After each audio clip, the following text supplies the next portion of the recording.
I realize now that I was born an artist. Like when I was a kid, I memorized Evita, even though I was punished for it because they played on television, and I memorized some of this.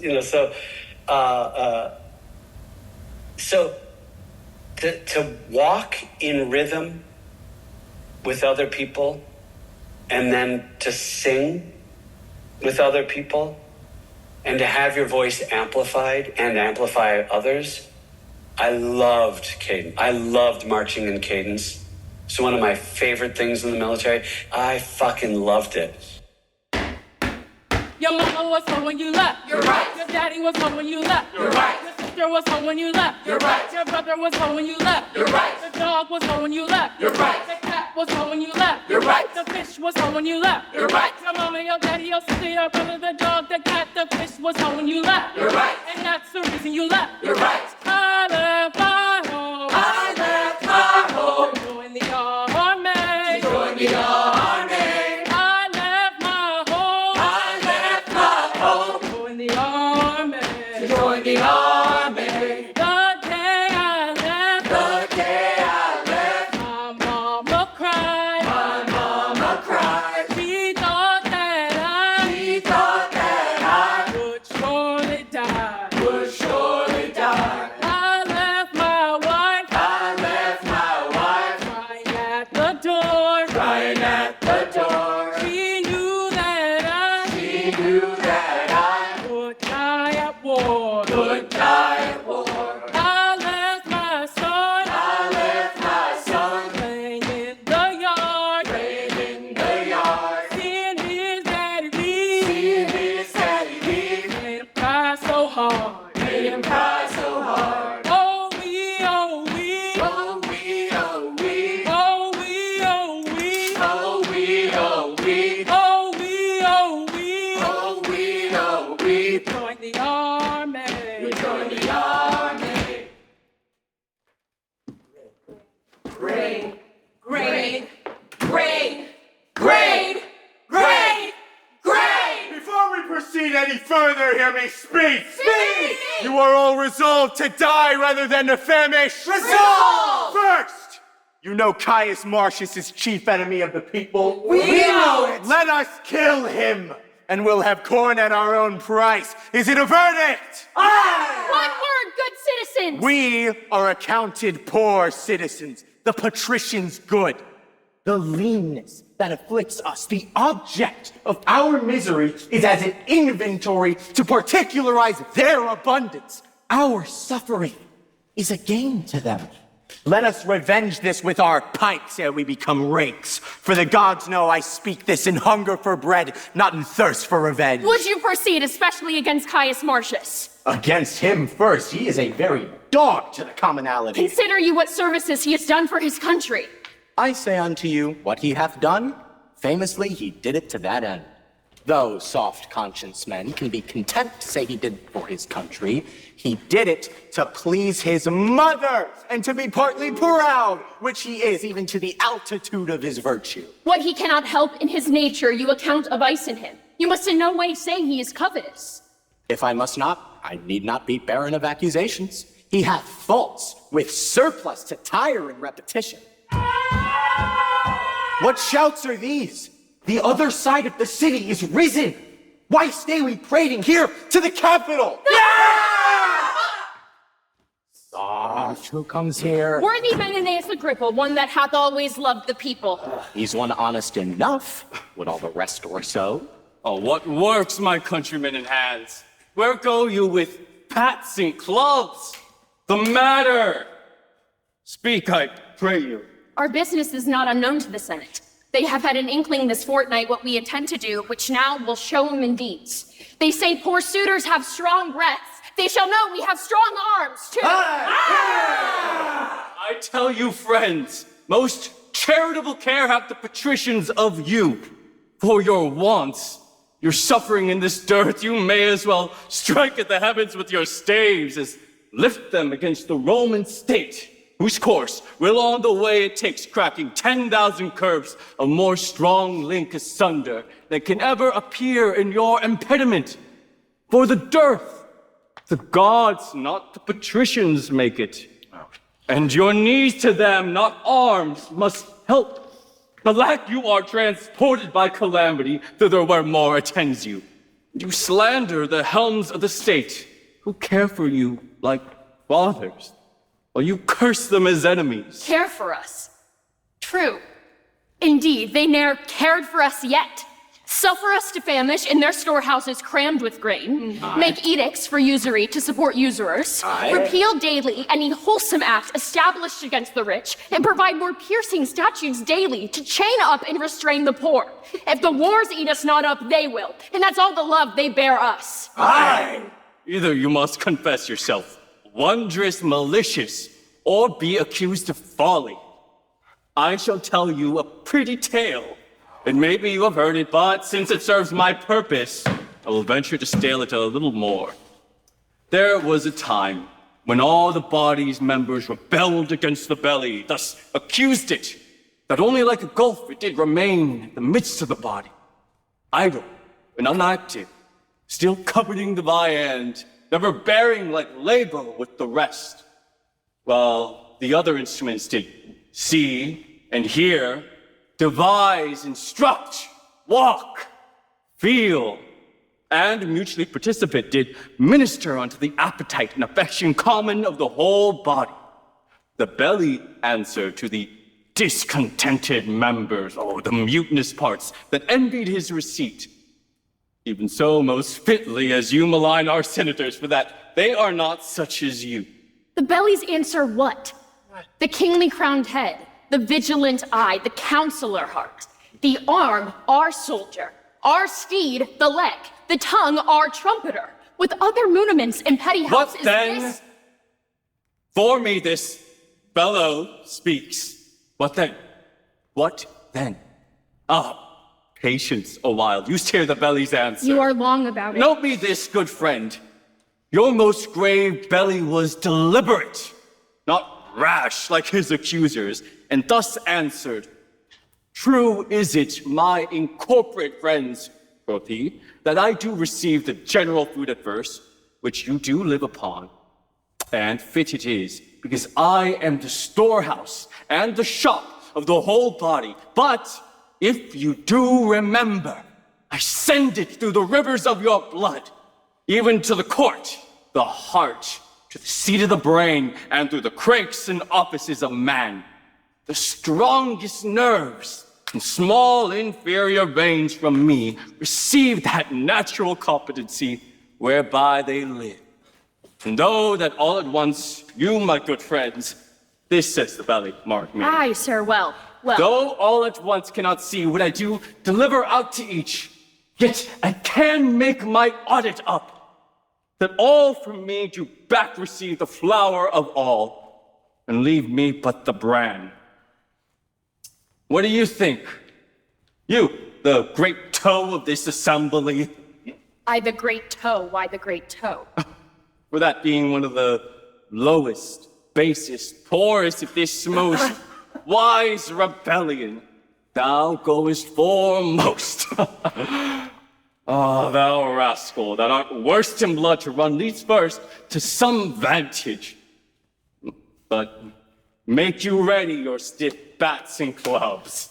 Roman rats are at the point of battle. The one side must have bail. Hail, noble Martius. Thanks.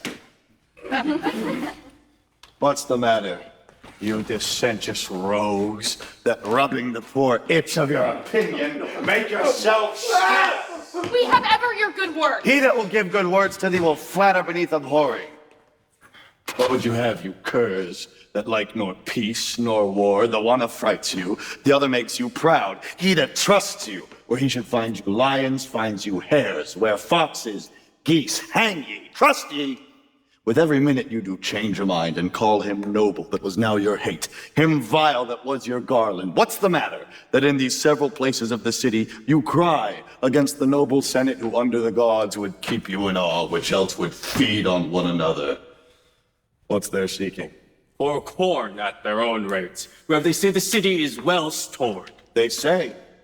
Oh, They'll sit by the fire and presume to know what's done in the capital. They say there's grain enough. Would the nobility lay aside their ruth and let me use my sword, I'd make a quarry with thousands of these quartered slaves as high as I could pick my lance. Nay, these are almost thoroughly persuaded. For though abundantly they lack discretion, yet are they passing cowardly. But I beseech you, what says the other truth? They're dissolved. Hang 'em. They said they were in hunger. Sigh forth proverbs that hunger broke stone walls, that dogs must eat, that meat was made for mouths, that the gods sent not corn for the rich men only. With these shreds they vented their complainings, which being answered, and a petition granted them, a strange one, 5 tribunes to defend their vulgar wisdoms of their own choice. One's Junius Brutus, Sicinius Volutus, and I know not. It's death.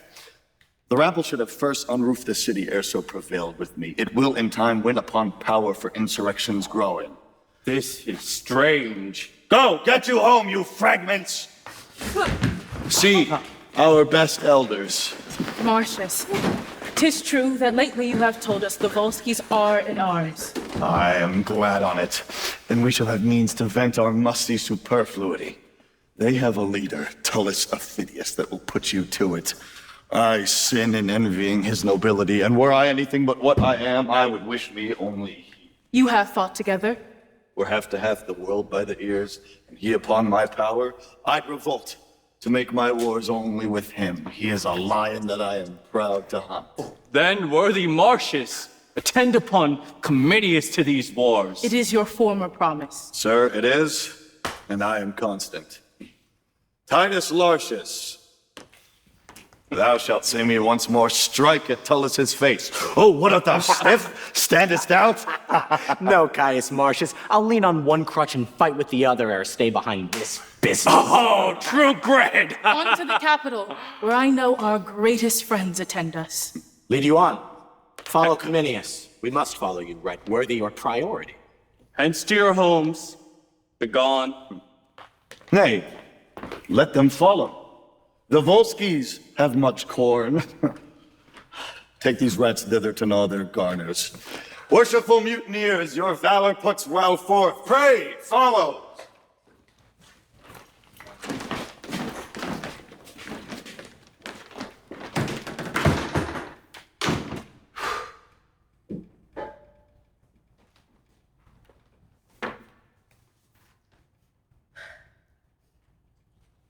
Was ever man so proud as is this Martius? He has no equal. When we were chosen tribunes for the people, Marked you his lips and eyes. nay, but his taunts. Being moved, he would not spare to gird the We gods. mock the modest moon. The present wars devour him. He has grown too proud to be so valiant. Such a nature, tickled with good success, disdains the shadow which he treads on at noon. But I do wonder his insolence can brook to be commanded under Cominius. Fame, at the which he aims, and whom already he's well graced, cannot better be held nor more attained than by a place below the first. For what miscarries shall be the general's fault, though he perform to the utmost of a man, but giddy censure will then cry out of Martius, if he had borne the business. Besides, if things go well, opinion that so sticks on Martius shall, of his demerits, rob Cominius. Come, half all Cominius's honors are to Martius, though Martius earned them not, and all his faults to Martius shall be honors, though indeed in aught he merit not. Let's heads, and hear how the dispatch is made, and in what fashion, more than in singularity, he goes upon this present action. Let's along. Thank you. So your opinion is, Aufidius, that they of Rome are entered in our councils and know how we proceed? Is it not yours? Whatever have gone on in this that could be brought to bodily act ere Rome had circumvention? 'Tis not 4 days gone since I have heard thence. These are the words. I think I have the letter here. Yes, here it is. They have pressed to power, but 'tis not known whether for east or west. The dearth is great, the people mutinous, and, it is rumored, Cominius, Martius, your old enemy, who is of Rome worse hated than of you, and Titus Lartius, a most valiant Roman. These three lead on this preparation whither 'tis bent. Most likely 'tis for you. Consider of it.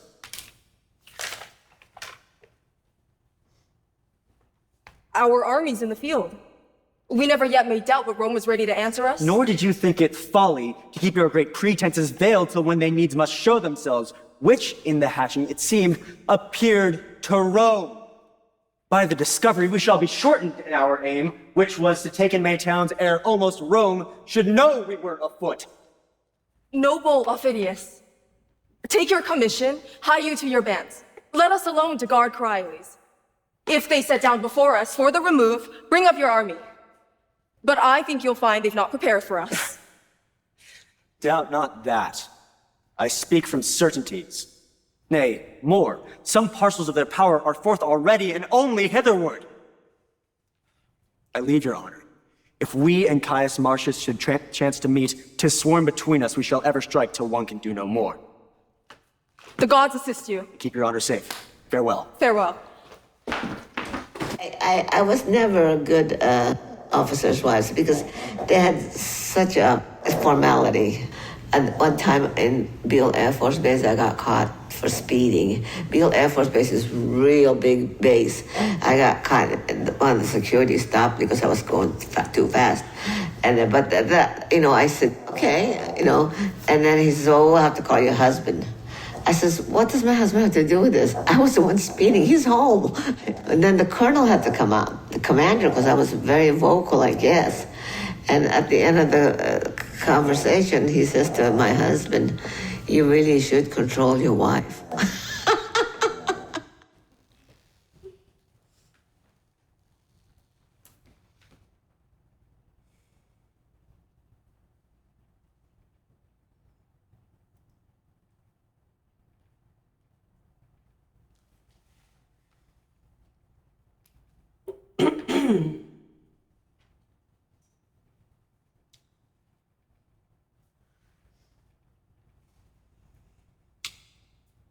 I pray you, daughter, sing, or express yourself in a more comfortable sort.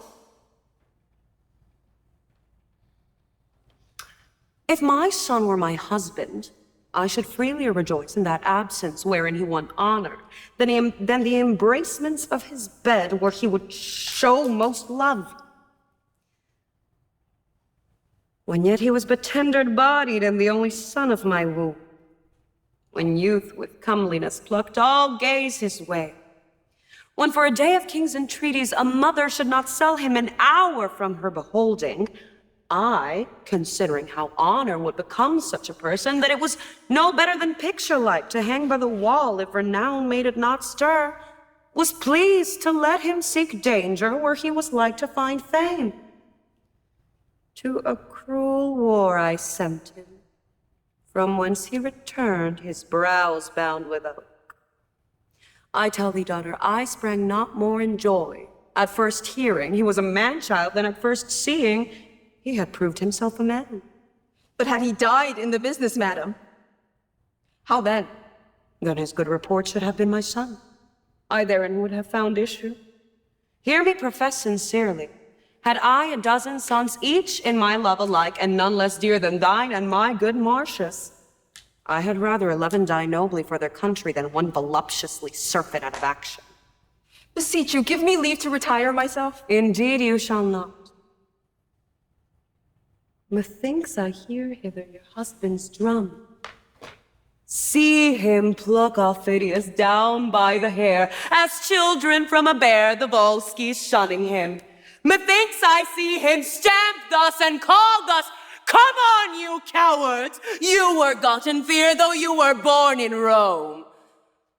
His bloody brow with his mailed hand then wiping, forth he goes, as a harvestman that's tasked to mow or all or lose his hire. His bloody brow?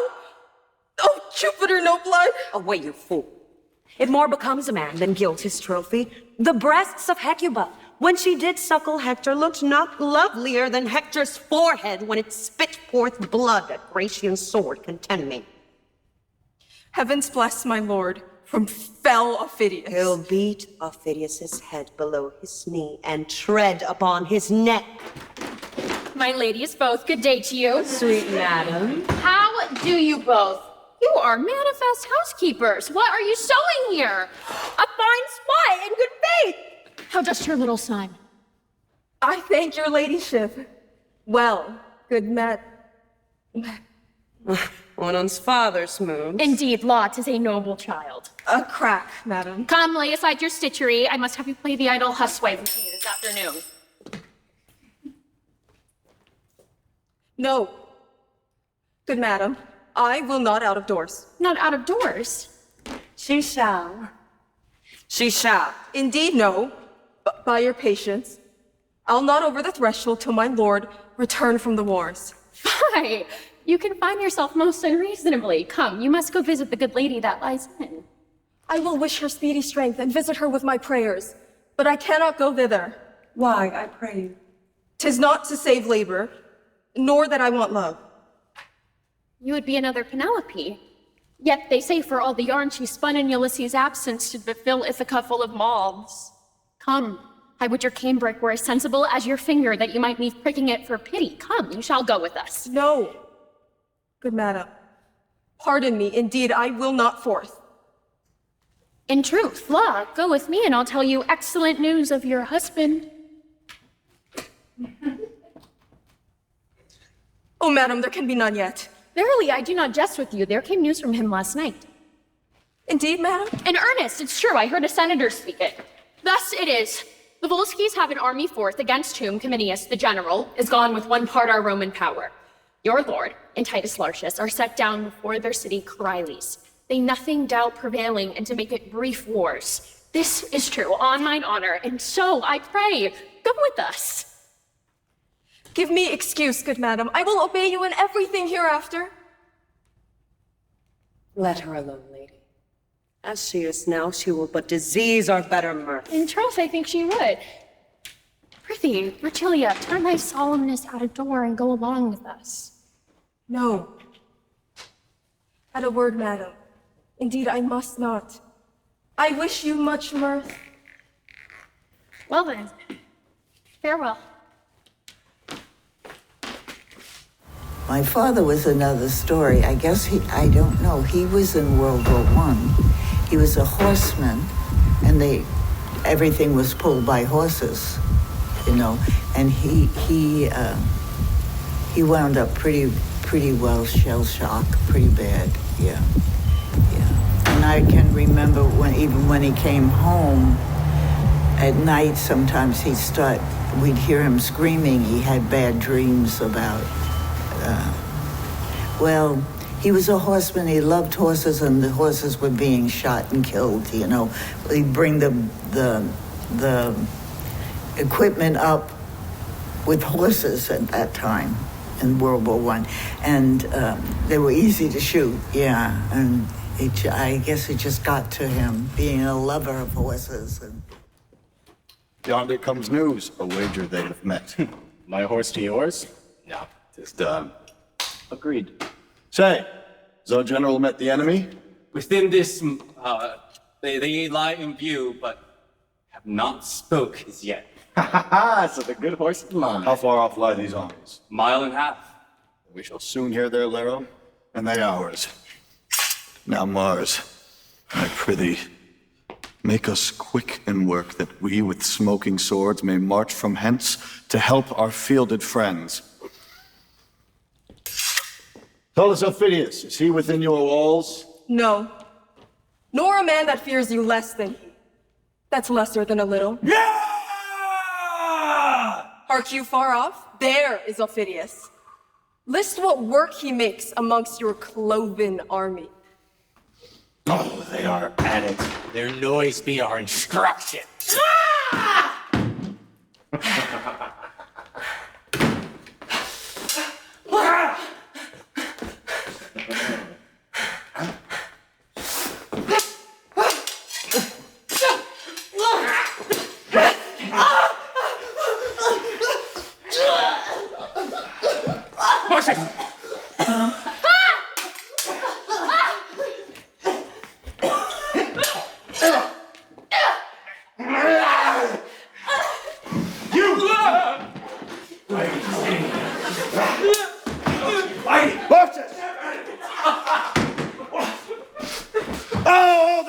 agent of the South, light on you, you shames of Rome! You herd of boils and plagues, plaster you o'er, that you may be abhorred farther than seen. The one infect another against the wind a mile. You souls of geese that bear the shapes of men, how have you run from slaves that apes would be? Pluto in hell, all hurt behind, backs red, faces pale with flight, and agued fear. Mend and charge home, or by the fires in heaven, I'll leave the foe to make my wars on you. Look to it, come on! If you'll stand fast, we'll beat them to their wives as they us to our trenches. Follow, so now the gates are ope. Now we prove good seconds. 'Tis for the followers fortune widens them, not the flyers. Mark me and do the like.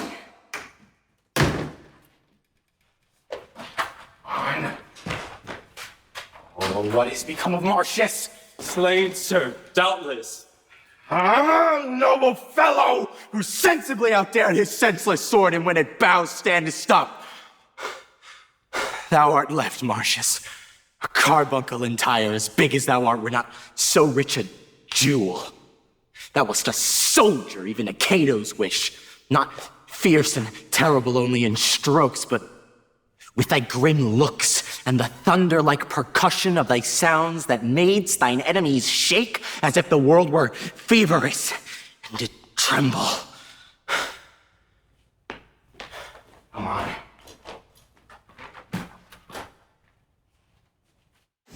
He did a lot of work on airplanes and the maintenance and logistics, and he really didn't talk about work. He would say he does a lot of paperwork if I asked him what he did. And I think some of that was security things. Like, he would be called away on a TDY, tour of duty, and he would have to leave us, but there were a lot of times he couldn't tell my mom where he was going or when he was going to be back. So he didn't share a whole lot.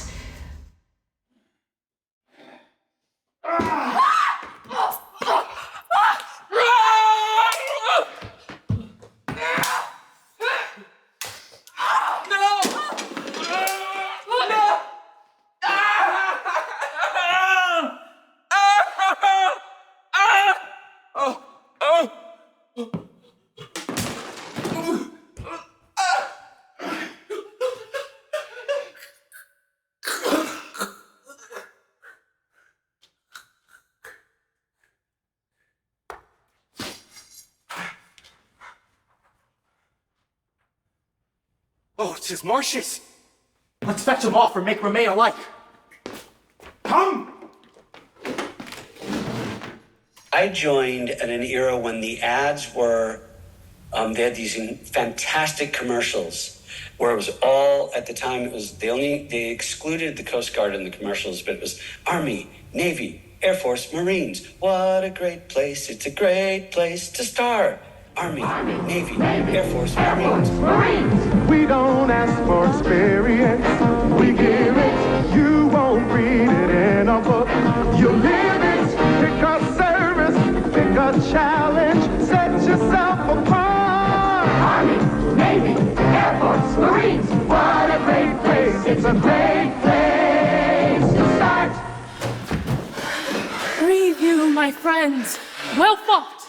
We are come off like Romans, neither foolish in our stands, nor cowardly in retire. Believe me, sirs, we shall be charged again. Whilst we have struck by interims and conveying gusts, we have heard the charges from our friends. The Roman gods lead their successes as we wish our own, that both our powers, with smiling fronts encountering, and give you thankful sacrifice. Who's yonder that does appear as he were flayed? Oh gods, he has the stamp of Martius, and I have for 4 times seen him thus. Am I too late? The shepherd knows not thunder from a tabor more than I know the sound of Martius' tongue from every meaner man. Come I too late? Aye, if you come not in the blood of others, but mantled in your own. Oh, let me clip you. Flowers of warriors. How is with Titus Lartius? As with the man busied about decrees, condemning some to death and some to exile, ransoming him and threatening the other, pitying him, holding Coriolanus in the name of Rome, even like a fawning greyhound in the leash, to let him slip at will. But For our gentlemen, the common file, a plague, tribunes for them. The mouse ne'er shunned the cat, as they did bud from rascals worse than they. But how prevailed you? Well, the time serves to tell. I do not think. Where's the enemy? Are you lords of the field? If not, why cease till you are so? Martius, we have at disadvantage fought, and did retire to win our purpose. How lie their battles? Know you on which side they have placed their men of trust? As I guessed, Martius, their bands in the vanguard are the anti-8. Of their best trust over them, Aufidius, their very heart of hope. I do beseech you, by the battles wherein we have fought, by the blood we have shed together, by the vows we have made to endure friends, that you directly set me against Aufidius and his anti-8s, and that you not delay the present, but we, filling the air with swords advanced and darts, prove this very hour. Though I could wish you were conducted to a gentle bath and balms applied to you, yet dare I never deny your asking. Take your choice of those who can best aid your action. Those are they that most are willing.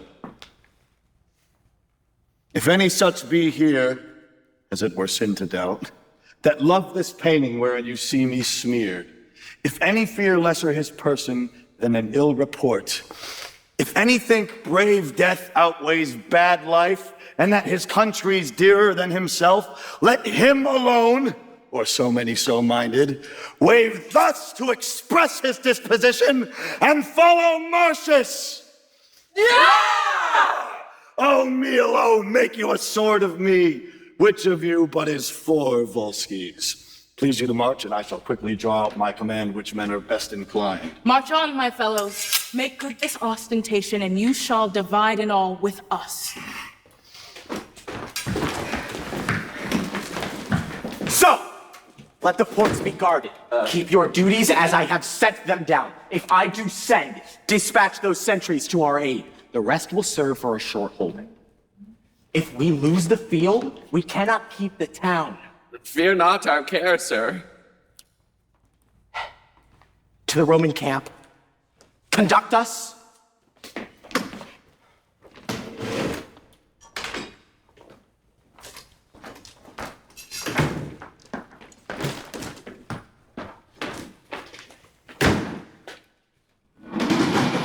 I'll fight with none but thee. For I do hate thee worse than a promise breaker. We hate alike. Not Africa owns a serpent I abhor more than thy fame and envy. Fix thy foot. Let the first budger die, the other's slave, and the gods doom him after. If I fly, Martius, hollow me like a hare. Within these 3 hours, Tullus, alone I fought in your Coriolanus walls, and made what work I pleased. 'Tis not my blood wherein thou seest me masked. For thy revenge, wrench up thy power to the highest. Wert thou the Hector that was the whip of thy brag's progeny, thou shouldst not escape me here!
Officious and not valiant!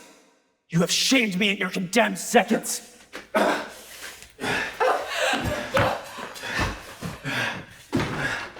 If I should tell thee o'er this thy day's work, thou not believe thy deeds, but I'll report it.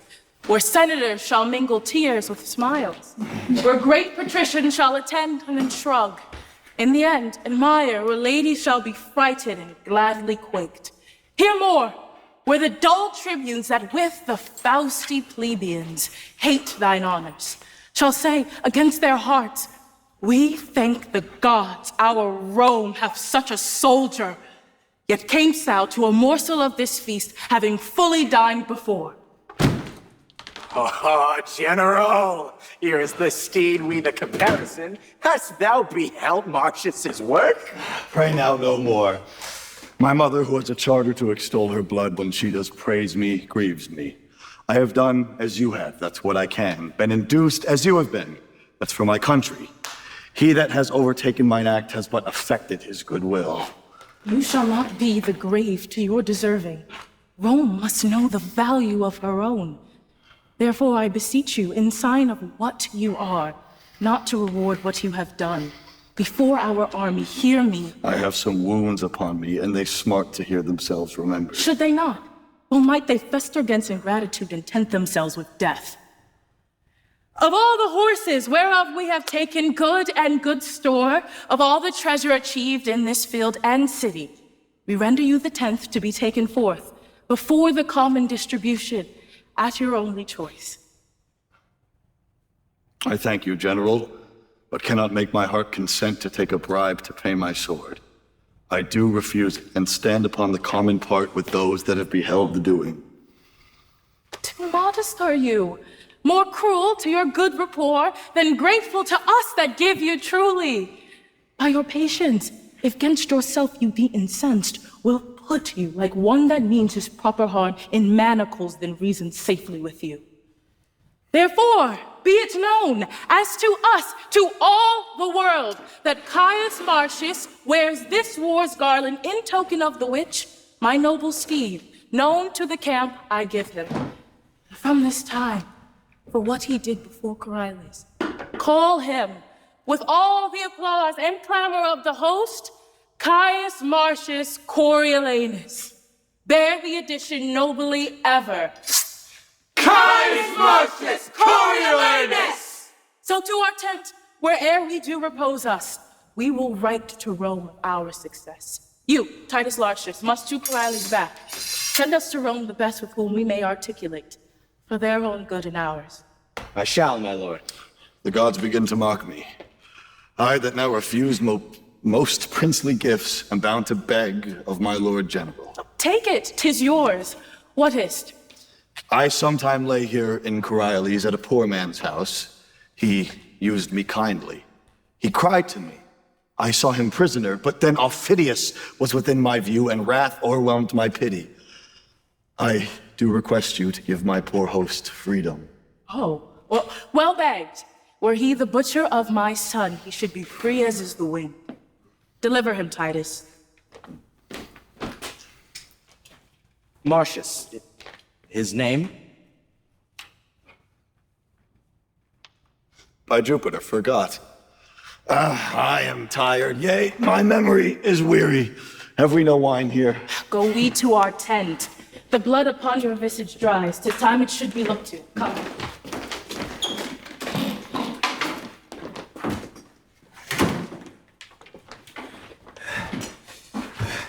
The town is taken. To be delivered back on good condition. Condition? I would a Roman, for I cannot, being a Volsci, be that I am. Condition? What good condition can a treaty find in the part that is at mercy? 5 times, Martius, I have fought with thee. So often hadst thou beat me, and wouldst do so, I think, should we encounter as often as we eat. By the elements, if e'er again I meet him, beard to beard, he's mine, or I am his. Mine emulation hath not the honor it had. For were I thought to crush him in an equal force, true sword to sword, I'll punch it in some way, or wrath or craft may get him. He's the devil. Bolder, though not so subtle. My valor's poisoned with suffering stained by him, for him shall fly out of itself. Nor sleep, nor sanctuary, being naked, sick, nor fane, nor capital, the prayers of priests, nor times of sacrifice shall lift up their rotten privilege and custom against my hate to Martius. Where I find him, were it at home, against my brother's guard even there, against the hospitable cannon, would I wash my fierce hand in his heart! Go you to the city. Learn how 'tis held and who they are that must be hostages for Rome. Bring me news how the world goes, that to the pace of it I may spur on my journey. I shall, sir.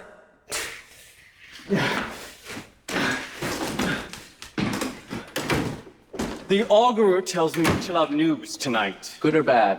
Not according to the prayer of the people, for they love not Martius. Nature teaches beasts to know their friends.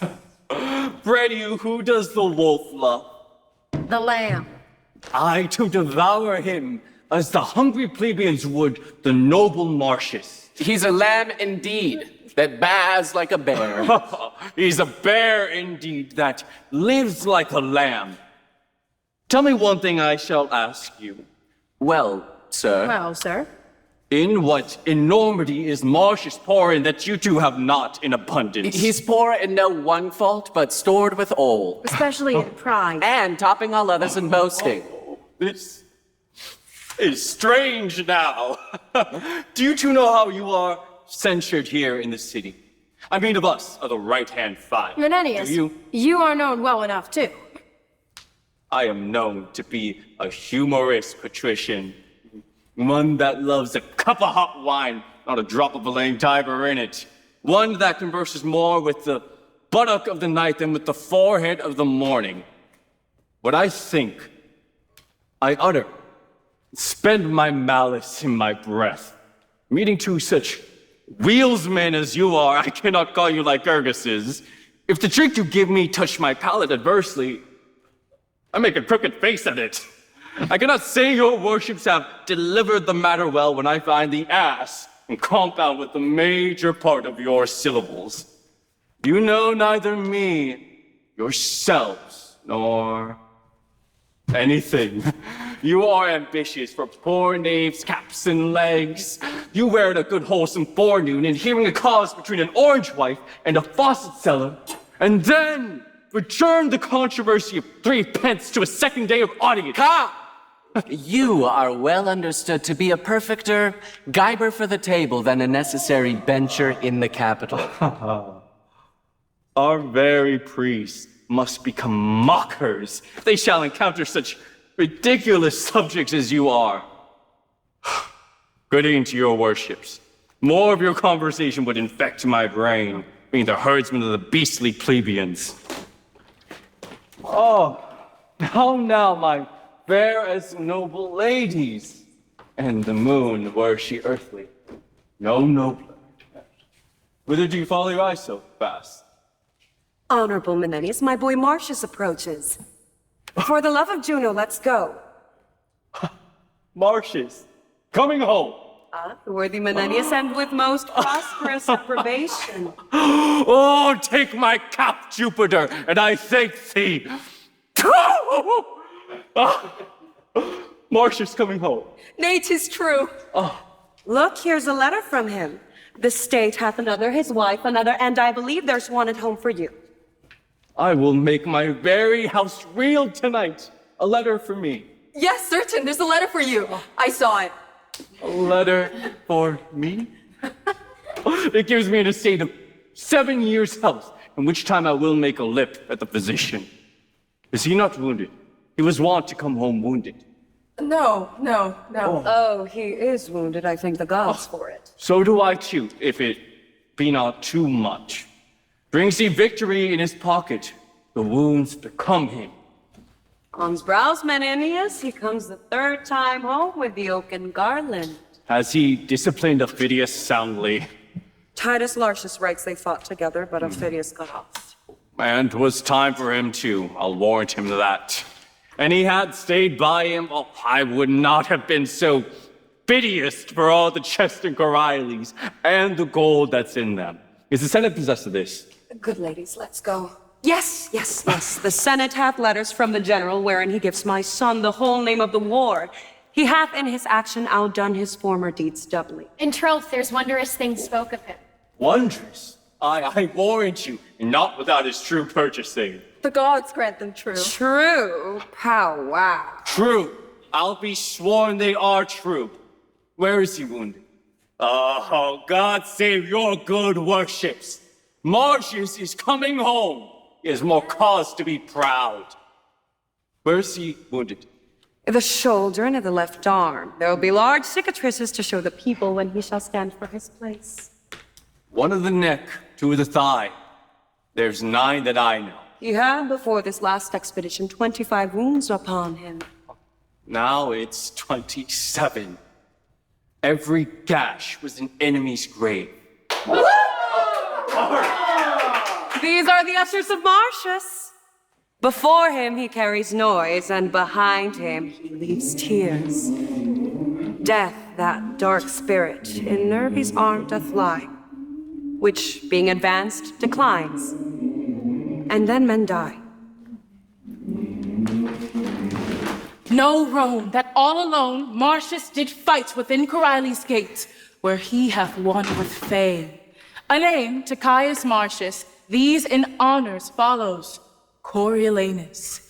Welcome to Rome, renowned Coriolanus. Welcome to Rome, renowned Coriolanus. No more of this. It does offend my heart. Pray now no more. Look, sir, your mother. You have, I know, petitioned all the gods for my prosperity. Nay, my good soldier, stand up. My gentle Martius, worthy Caius, and by deed achieving honor newly named. What is it? Coriolanus must I call thee. But, oh, thy wife. Oh, my gracious silence hair. Wouldst thou had laughed had I come coffined home, that weepest to see me triumph? Oh, my dear, such eyes the widows and Coriolis wear, and mothers that lack sons. Oh, now the gods crown thee. And live you yet? Oh, my sweet lady, pardon. 100,000 welcomes. I could weep and I could laugh. I am light and heavy. Welcome. Curse be in a buried root on's heart that he is not glad to see thee. Ever right. Ever, Menenius. Your hand and yours. Ere in our own house I do shade my head, the good patricians must be visited, from whom I have received not only greetings, but with them change of honors. I have lived to see inherited my very wishes and the buildings of my fancy. Only there is one thing wanting, which I doubt not our Rome will cast upon thee. No, good mother, I had rather be their servant in my way than sway with them in theirs. On to the capital.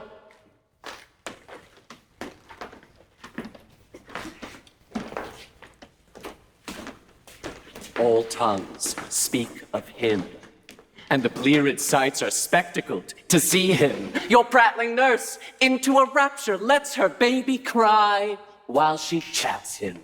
The kitchen malkin pins her richest lacrum about her reechy neck, clambering the walls to eye him. Stalls, bulks, windows are smothered up, leads filled, and ridges horsed with varying complexions, all agreeing in earnestness to see him. Such a pother, as if that whatsoever god that leads him were slyly crept into his human powers and gave him graceful posture. On the sudden, I warrant him consul. Then our office may, during his power, go sleep. Doubt not the commoners for whom we stand, but they, upon their ancient malice, will forget with the least cause these his new honors, which that he will give them, make his little question, as he is proud to do it. So, it must fall out to him or our authority for an end. We must suggest what hatred he still hath held them, that to's power he would have made them mules, silence their pleaders, his property, their freedoms. This, as you say, suggested at some time when his soaring insolence shall touch the people, which time shall not want. If it be put upon it, and that's as easy as to set dogs on sheep, will be his fire to kindle their dry stubble, and their blaze shall darken him forever. Let's to the capital and carry with us ears and eyes for the time, but hearts for the event. Have with you.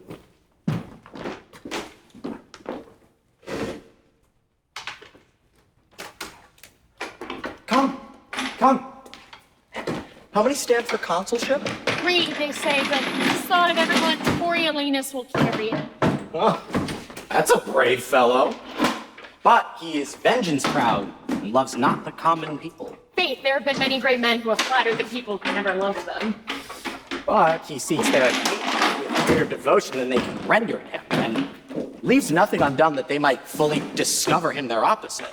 He hath deserved worthily of his country, and his ascent is not by such easy degrees as those who, having been supple and courteous to the people bonneted, without any further deed to have it all into their estimation and report. Well, no more of him. He is a worthy man. Oh, make way. They're coming. Having determined of the Volsces and to send for Titus Lartius, it remains as the main point of this, our after meeting, to gratify his noble services that have thus stood for his country. Therefore, please you, most reverend and grave elders, to desire upon the present consul and last general in our well-found successes to report a little of that worthy work performed by Caius Martius Coriolanus, whom we met here both to thank and to remember with honors like himself. Masters of the people, we do request your kindest ears, and after your loving motion toward the common body, to yield what passes here. We are convented upon a pleasing treaty, and have hearts inclinable to honor and advance the theme of our assembly. Which the rather we shall be blessed to do, if he remember a kinder value to the people than he hath hereto prized them at. That's off. And would you had rather had been silent? Please you to hear Cominius speak. Most willingly, but yet my caution was more pertinent than the rebuke you give it. Oh, pray sit down and keep your place.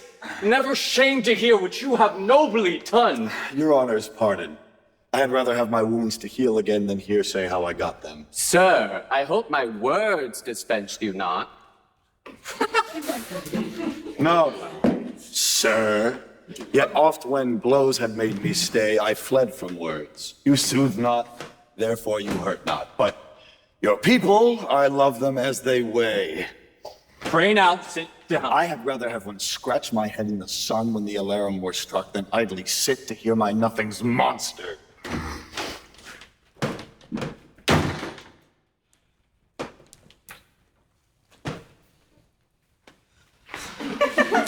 Proceed, Cominius.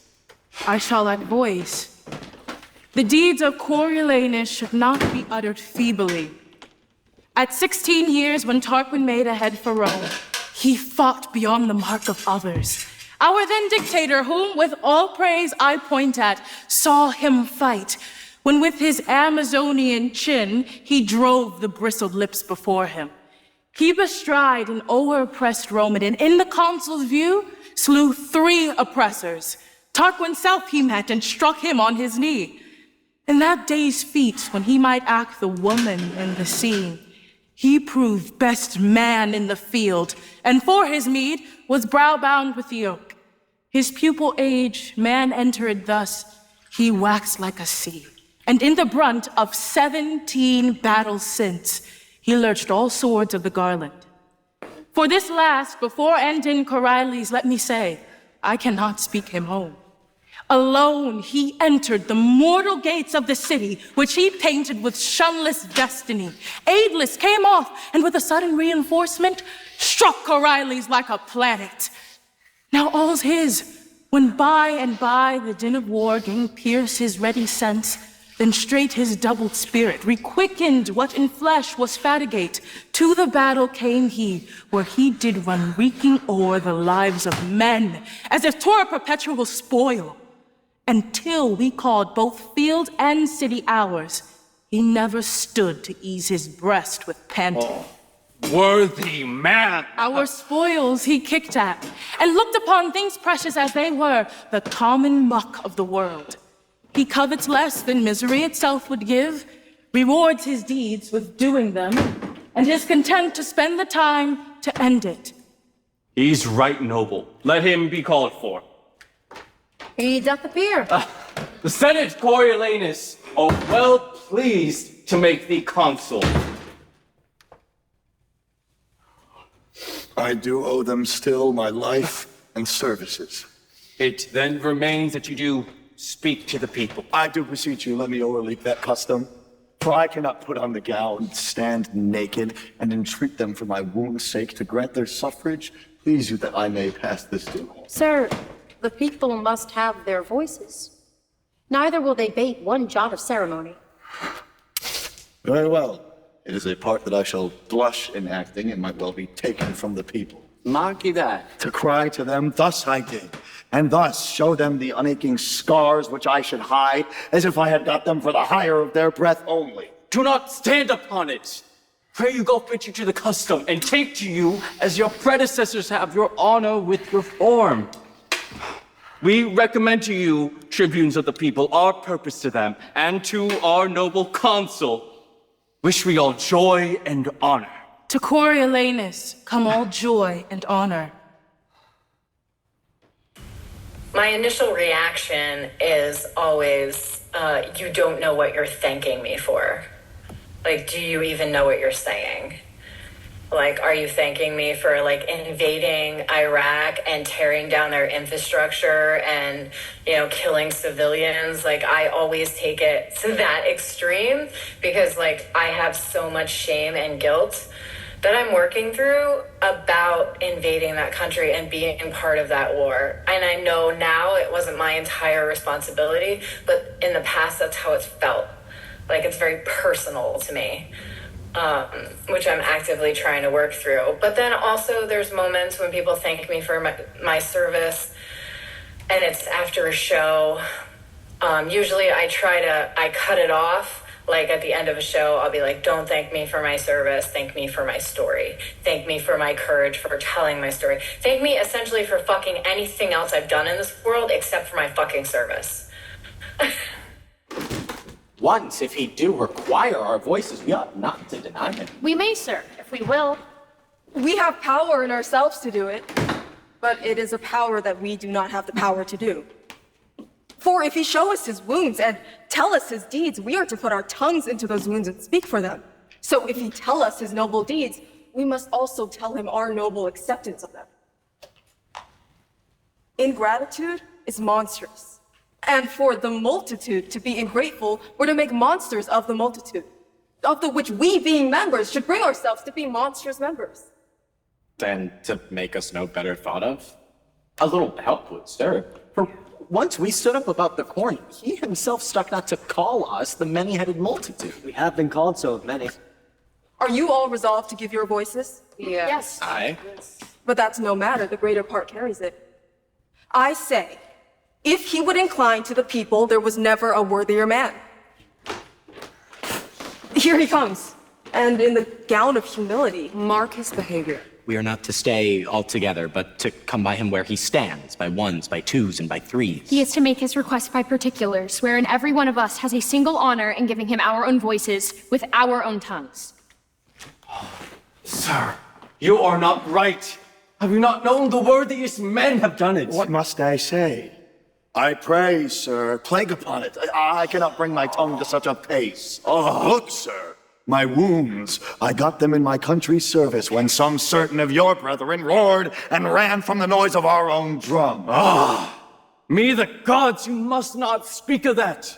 You must desire them to think upon you. Think upon me? Hang on. I would they would forget me like the virtues which our divines lose by them. No more all. I'll leave you. Pray you speak to him. I pray you in wholesome manner. Bid them wash their faces and keep their teeth clean. So here comes a brace. Know you the cause, sirs, of my standing here? We do, sir. Tell us, what hath brought you to it? Mine own desert. Your own dessert. Aye, but not mine own desire. How not your own desire? No, sir, 'Twas never my desire yet to trouble the poor with begging.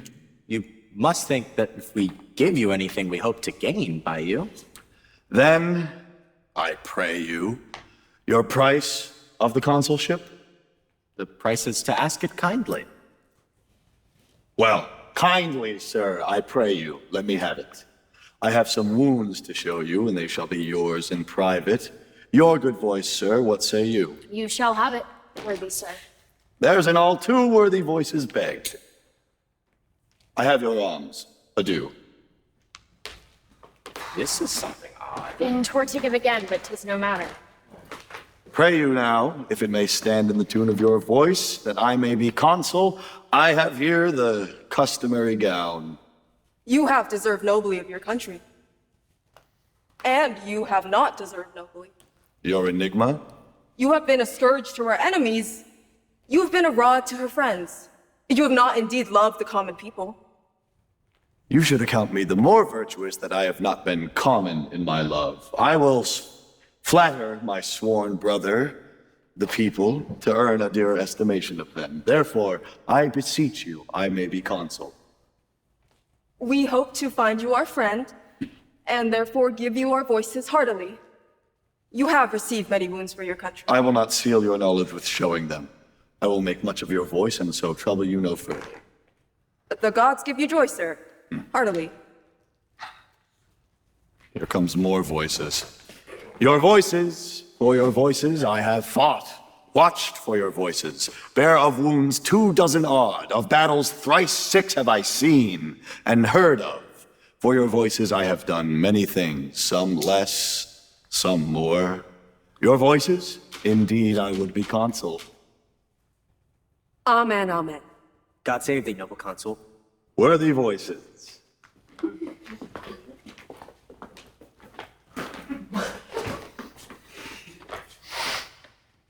Sicinius! Is this done? Custom of request you have discharged. The people to admit you, and are summoned to meet anon upon your approbation. Where, at the Senate House? There, Coriolanus. May I change these garments? You may, sir. That I'll do straight, and knowing myself again, repair to the Senate House. I'll keep you company. Will you along? We stay here for the people. Fare you well.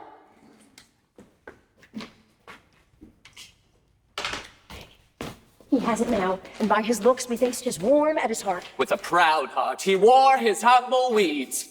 Will you dismiss the people? How now, my masters? Have you chose this man? He has our voices, sir. We pray the gods he may deserve your loves. Amen, sir.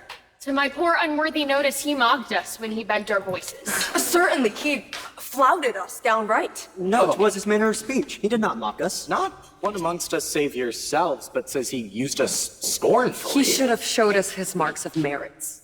Wounds received for the country. Why, so he did, I'm sure. No, he did not. Here was, I thank you for your voices, thank you, your most sweet voices. Now you have left your voices, I have no further with you. Was not this mockery? Why either were you ignorant to see it, or seeing it of such childish friendliness to yield your voices? Could you not have told him as you were lessoned when he had no power, but was a petty servant to the state? He was your enemy, ever spake against your liberties and the charters that you bear in the body of the wheel, and now, arriving at a place of potency and sway of the state, if he should still malignantly remain fast foe to the plebi, your voices might be curses to yourselves. Thus to have said, as you were foreadvised, had touched his spirit, and tried his inclination, plucked from him either his gracious promise, which you might, as cause had called you up, have held him to, or else it would have galled his surly nature, which easily endures not article tying him to aught. So putting him to rage, you might have taken the advantage of his color and passed him unelected. Have you, ere now, denied the asker, and now again, of him that did not ask, but mock, bestow your suit for tongues? He is not confirmed. We may deny him yet. And we'll deny him. I'll hear 500 voices of that sound. Aye, twice 500, and their friends to piece 'em. Get you hence instantly, and tell those friends they have chose a consul that will from them take their liberties. Make them of no more voice than dogs that are as often beat for barking as are therefore kept to do so. Say you chose him more after our commandment than as guided by your own true affections. And that your minds, preoccupied with rather what you must do than what you should, made you against the grain to voice him consul. Lay the fault on us. Aye, spare us not. Say we read lectures to you. How youngly he began to serve his country, how long continued, and what stock he springs of? The noble house of the Martians. Harp on that still, but by our putting on, and presently when we have drawn our numbers, repair to the capital. Go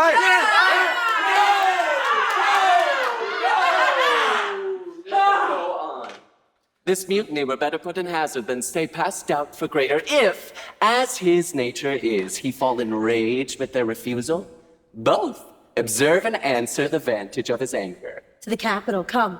We will be there before the stream of the people, and this shall seem as partly 'tis their own, which we have goaded onward. Titus Lartius then hath made new head. Tullus? He had, my lord, and that it was which caused our swifter competition. So then the Volsces lie, but as at first, ready when time shall prove to make road upon us again. They are warned, Lord Consul, so that we shall hardly in our ages see their banners wave again. Saw you, Aufidius? I did, my lord. Spoke he of me? He did. How? What? How often he had met you sword to sword, that of all things on this earth he hated your person most, that he would pawn his fortunes to hopeless restitutions, that he might be called your vanquisher. He's at Antium. Antium, lives he? At Antium. Oh, I wish I had cause to seek him there, to oppose his hatred fully. Welcome home. Behold, these are the tribunes of the common people, the tongues of the common mouth. I do despise them, for they prank them at authority against all noble sufferance. Pass no further. Huh? What is that? It will be dangerous to go on. No further. What makes this change? The matter. Have he not passed the noble and the common? Cominius. No! Have I had children's voices? Tribunes give way, he shall to the marketplace. The people are incensed against it. Stop, or all shall fall in broil. Are these your herd? It is a purposed thing that grows by plot to curb the will of the nobility. Suffer it and live with such as cannot rule nor ever will be ruled. Call it not a plot. The people cry you mocked them, and of late when corn was given them gratis, you repined, scandaled the suppliants of the people, called them time-pleasers, flatterers, foes to nobleness. Why, this was known before. Not to them all. Have you informed them sithence? How? I inform them. You are like to do such business. Not unlike each way to better yours. Why then should I be consul? By yon clouds, let me deserve as ill as you, and make me your fellow tribute. You show too much of that for which the people stir. If you will pass to where you are bound, you must inquire your way, which you are out of, with a gentler spirit, or never be so noble as a consul, nor yoke with him for tribute. Let's be calm. The people are abused. Set on. This paltering becomes not Rome, nor has Coriolanus deserved this so dishonored rub, laid falsely in the plain view of his merit. Tell me of corn. This was my speech, and I'll speak it again. Not in this heat, sir. Now, as I live, I will. My nobler friends, I crave your pardons. For the mutable rank-scented Menenius, let them regard me, as I do not flatter, and therein behold themselves. I say again, in soothing them, we nourish against our Senate the cockle of rebellion, sedition, insolence, which we ourselves have plowed for, sowed, and scattered by mingling them with us, the honored number who lack not virtue, no, nor power, but that which they have given to beggars. You speak of the people as if you were a god to punish, not a man of their infirmity. Or well, we let the people know it. It is a mind but shall remain a poison where it is, not poison any further. Shall remain. Hear you this Triton of the minnows. Mark you his absolute shall.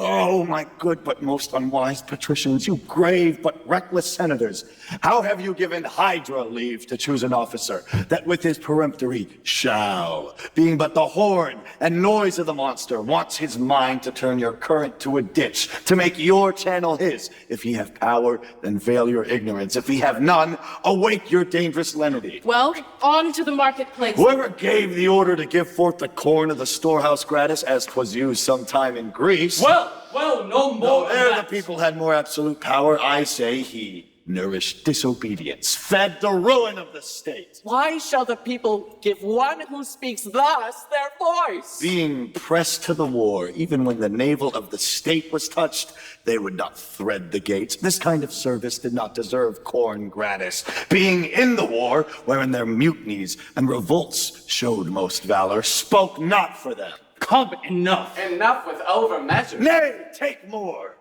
You that would be less fearful than discreet, that prefer a noble life before a long, and wish to jump a body with a dangerous physic that's sure of death without it.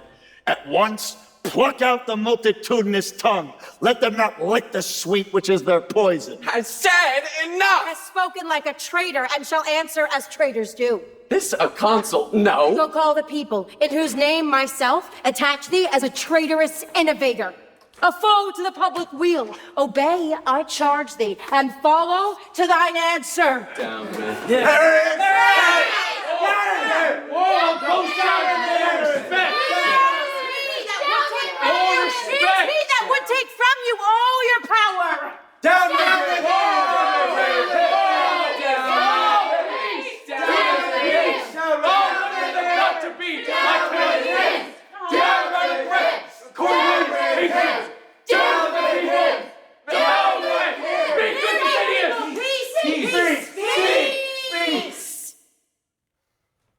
You are at point to lose your liberties. Martius would have all from you. Martius, whom like you have named for consul! Down with him! Down with him! Oh, hear me but a word! Beseech you, tribunes, be that you seem, truly your country's friend, and temperately proceed to what you with us violently redress. Sir, those cold ways that seem like prudent helps are very poisonous, where the disease is violent. Lay hands upon him and bear him to the rock. Therefore lay hold of him, and take him to the rock Tarpeian, and from thence into destruction cast him.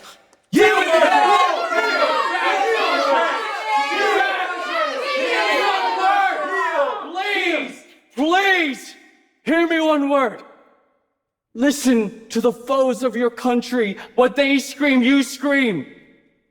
Peace. Do not cry against our Martius here, our Coriolanus. Down with him. Down with him. Down with him. Down with him. Down with him. Oh, I'll die here. There's some among you have beheld me fighting. Come, try upon yourselves what you have seen me. Down with that sword. Tributes, withdraw a while. Lay hands upon him! Oh, how good! You let me know what's happening! You let me know! Oh, get you gone! Down with him! All will be down with him! Get you down with him! Stand fast! We have as many fans as him! Oh, shout down with them! Down with him! Got your words down with him! One time lower to the back! On fair ground, I could beat 40 of them! Come away! Go!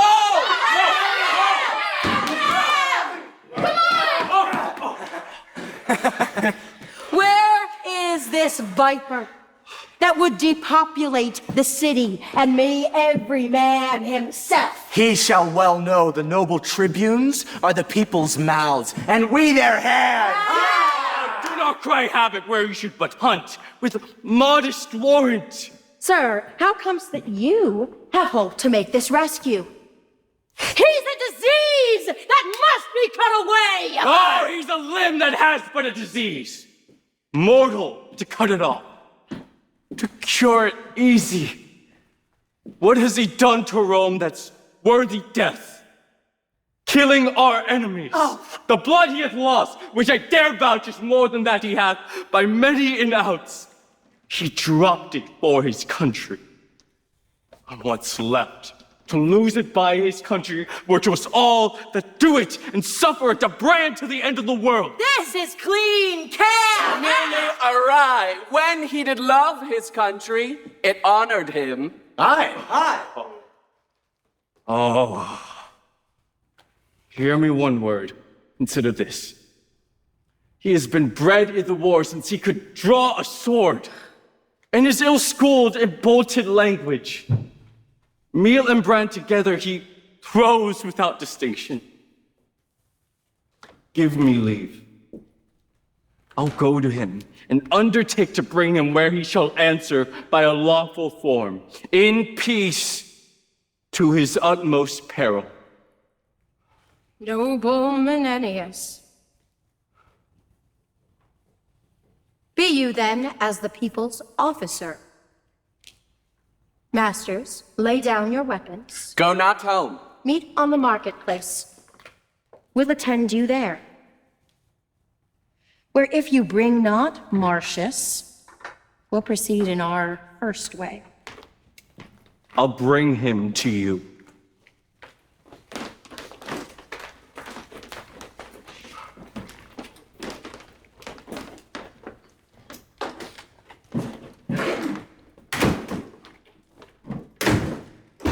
Why did you wish me milder? Would you have me false to my nature? Rather say I play the man I am. Oh, sir. I would have had you put your power well on before you had worn it out. Let go. You might have been enough the man you are, with striving less to be so. Lesser had been the thwartings of your disposition, had you not showed them how you were disposed, ere they lack power to cross you. Let them hang. Aye, and burn too. Come, you have been too rough. Something too rough. You must return and mend it. I pray you be counseled. I have a heart as little apt as yours, but yet a brain that leads my use of anger to better vantage. What must I do? Repent what you have spoke. To them? Why cannot do it to the gods? Must I do it to them? You are too absolute, though therein you can never be too noble, but when extremities speak. I have heard you say, honor and policy like unsevered friends in the war do grow together. Grant that, and tell me in peace what each of them by the other lose, that they combine not there. Well said, noble woman. Why before he should thus stoop to the herd, but that the violent fit of the time craves it as physic, I would put mine armor on, which I can scarcely bear. Now it lies on you to speak to the people, not by your own instruction, nor by the matter which your heart prompts you to, but with such words that are but rooted in your tongue, though but bastards and syllables of no allowance to your bosom's truth. Now, this no more dishonors you than to take in a town of gentle words, which else would put you to your fortune and the hazard of much blood. Noble lady, come, go with us, speak fair. You may salve so, not what is dangerous present, but the loss of what is past. I prithee now, my son, go to them with this bonnet in thy hand, thy knees bussing the stones, or say to them thou art their soldier, and being bred in broils, hast not the soft way which thou dost confess were fit for thee to claim as they to use in asking for their good loves. But thou wilt frame thyself, forsooth, so long as thou hast power and person. This but done, even as she speaks. Why? Their hearts were yours, for they have pardons, being asked as free as words to little purpose. Here is Cominius. I have been in the marketplace, and sir, 'tis fit you make strong party, or defend yourself by calmness or by absence. All's in anger. Only fair speech. I think 'twill serve if he can thereto frame his spirit. He can and he will. Pray now, say you will and go about it. Must I show them my unbarbed sconce? Must I, with my base tongue, give to my noble heart a lie that it must bear? Well, I will do it. Away my disposition, and possess me some harlot spirit. My throat of war, which quired with my drum, be turned to a pipe, small as an eunuch or the virgin voice that babies lull asleep. The smiles of knaves tent in my cheeks, and schoolboys' tears fill the glasses of my sight. My armed knees, who but bowed in my stirrup, bend like he that hath received an alms. I will not do it, lest I surcease to honor mine own truth, and by my body's actions teach my mind a most inherent base. At thy choice, then. To beg of thee, it is my more dishonor than thou of them. Come out to ruin. Let thy mother rather feel thy pride than fear thy dangerous stoutness, for I mock at death with as big a heart as thou. Thy valiantness was mine. Thou suck'st it from me. But owe thy pride thyself. Pray be content. Mother, I am going to the marketplace. Chide me no further. I'll mountebank their loves, cog their hearts from them, and return beloved of all the trades in Rome. Look, I am going. Commend me to my wife.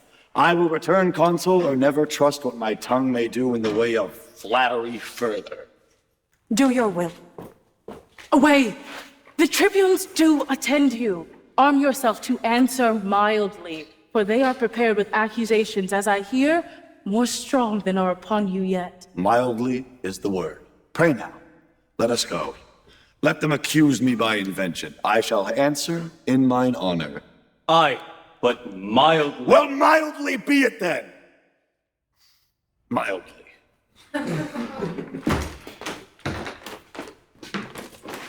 Assemble presently the people here, and when they hear me say, it shall be so in the right and strength of the commons, be it either for death, for fine, or banishment, then let them, if I say fine, cry fine. If death, cry death, insisting on the old prerogative and the power in the truth of the cause. And when such time they have begun to cry, let them not cease, but with a din confused enforce the present execution of what we chance to sentence. Make them be strong and ready for this hint, when we shall have to give it them. Go about it. Well, here he comes.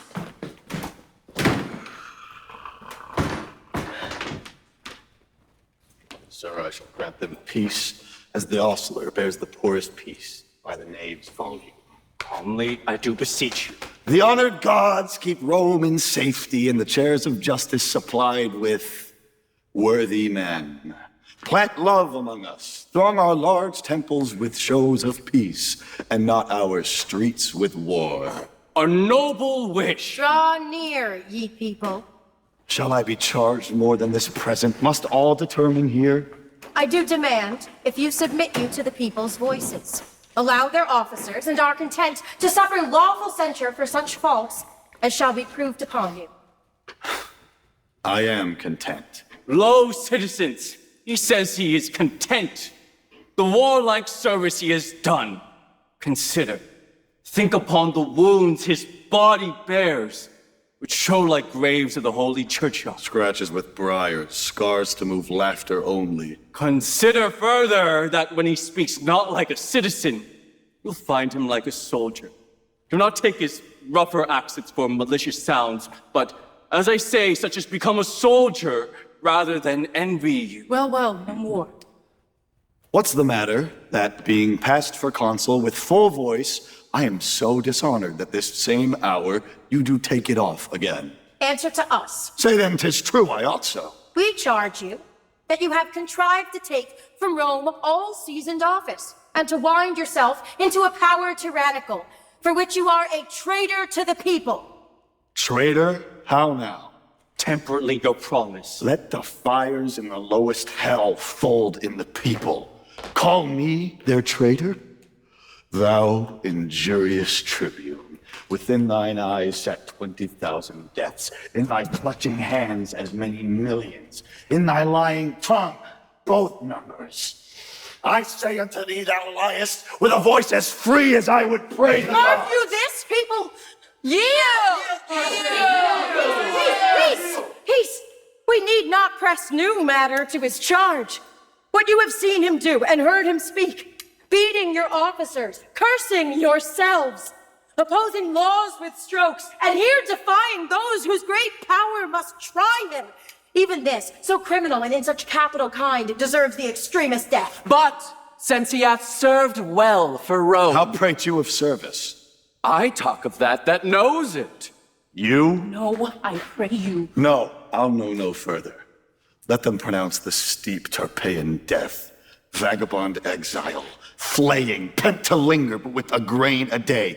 I would not buy their mercy at the price of one fair word, nor check my courage to give it with saying good morrow. For that he has, as much as in him lies, from time to time, envied against the people, seeking means to pluck away their power, as now at last given hostile strokes, and that not in the presence of dreaded justice, but on the ministers that do distribute it. In the people's name, and in the power of us, the tribunes, we, even in this instant, banish him our city, in peril of precipitation from off the rock Tarpeian, never more to enter our Rome gates. In the people's name, I say it shall be so! It shall be so! Shall be so! Hear me, my masters and my Here, friends. he's sentenced! Let me speak! I have been consul and can show for Rome her enemies' marks upon me. I do love my country's good with a respect more tender, more holy and profound than mine own life, than if I would speak that. We know your drift. Speak what? There's no more to be said, but that he is banished as enemy to the people and his country. It shall be so. It shall be so! It shall be so! It shall be so! You common cry of curs, whose breath I hate, as reek of the rotten fens, whose loves I prize, as the dead carcasses of unburied men that do corrupt my air, I banish you. And here remain with your uncertainty. Let every feeble rumor shake your hearts, your enemies, with nodding of their plumes, fan you into despair, have the power still to banish your defenders till at length your ignorance, which finds not till it feels, making not reservations of yourselves, still your own worst foes, deliver you as most abated captives to some nation that won you without blows. Despising for you the city. Thus I turn my back.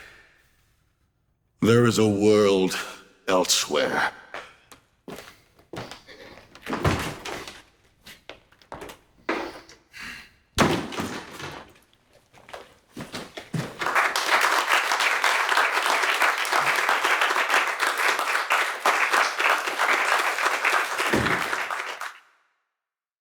It broke me. It broke a lot of us. And so there wasn't a single crack. It was just an erosion, and finally just massive hunks breaking away to, I would argue, expose more the real me, how I believed and what I believed in. And it was the antithesis of the military. It was the antithesis of war. It was the antithesis of America as an empire.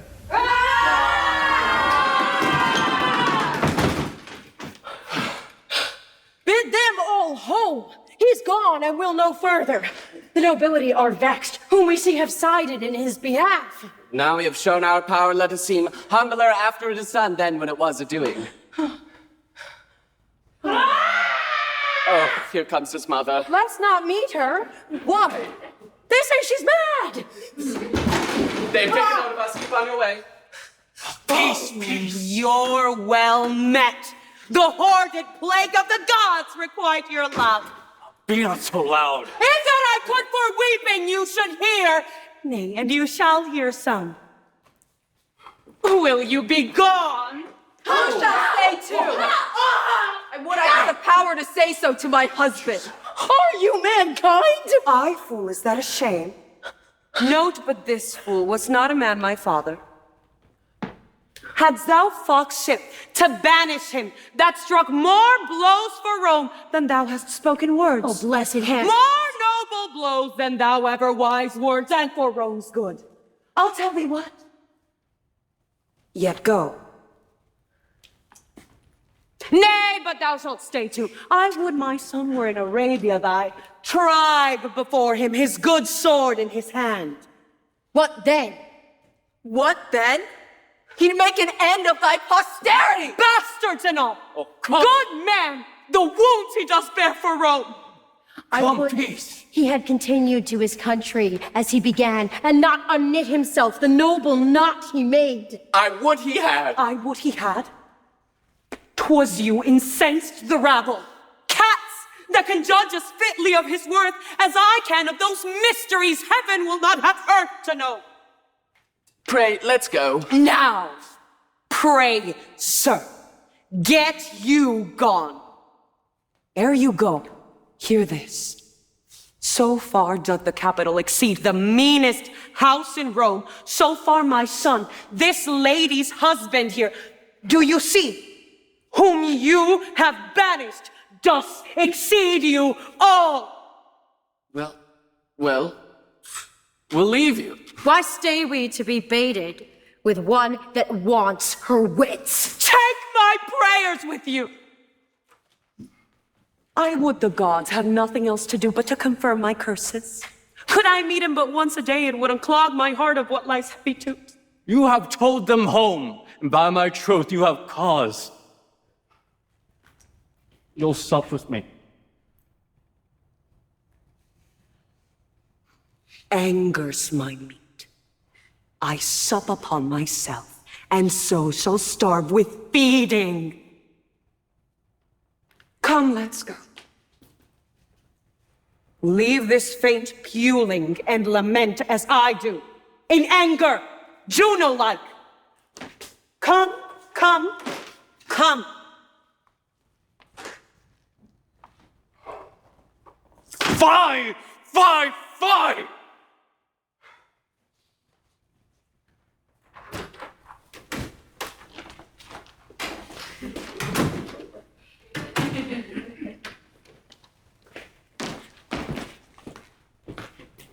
I know you well, sir. And you know me. Your name, I think, is Adrian. It is so, sir. Truly, I had forgot you. I am a Roman, and my services are, as you are, against them. Know you me yet? Nicanor, no? The same, sir. You had more beard when last I saw you, but your favor is well approved by your tongue. What's the news? In Rome, I have a note from the Volscian state to find you out there, who have well saved me a day's journey. There hath been in Rome strange insurrections, the people against the senators, the nobles, and the patricians. Have been. It has ended then. Our state thinks not so. They are in a most warlike preparation and hope to come upon them in the heat of their division. The main blaze of it is past, but a small thing would make it flame again.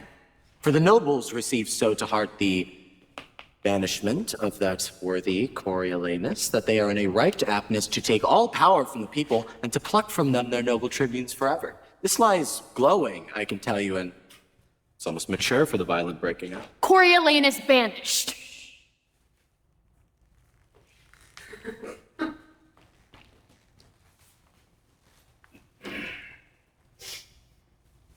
Banished, sir. You will be welcome with this intelligence, Nicanor. I am most fortunate thus accidentally to encounter you.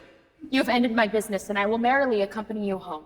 I shall, between this and supper, tell you most strange instances from Rome, all tending to the good of their adversaries. Had you an army ready, say you?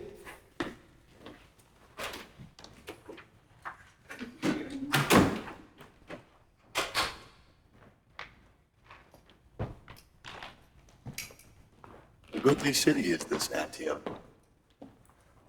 City 'tis I that made thy widows. Many an air of these fair edifices for my wars have I heard groan and drop. And know me not, lest thy wives with spits and boys with stones in puny battle slay me. Save you, sir. And you. Sir, advise me, if it be your will, where the great Aufidius lies. Is he in Antium? He is. And feasts the nobles of the state at his house this night. Which is his house, beseech you? This here before you. Thank you, sir. Farewell.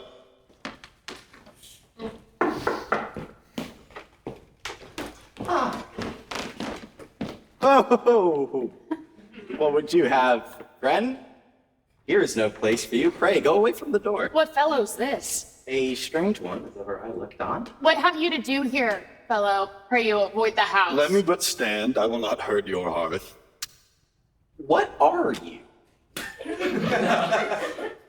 A gentleman. A marvelous poor one. How true, so I am. Pray you, poor gentleman, take up some other station. Here is no place for you. Prithee, tell my master what a strange guest he has. And I shall. Where dwells thou? Under the canopy. Under the canopy? Aye. Where's that? In the city of kites and crows. In the city of kites and crows? What an ass it is! Then thou dwellst with daws, too? No, I serve not thy master. How, sir, do you meddle with my master? Aye, sir. 'Tis an honester service than to meddle with thy mistress. Thou prates and prates. Go, serve with thy trencher. Hence!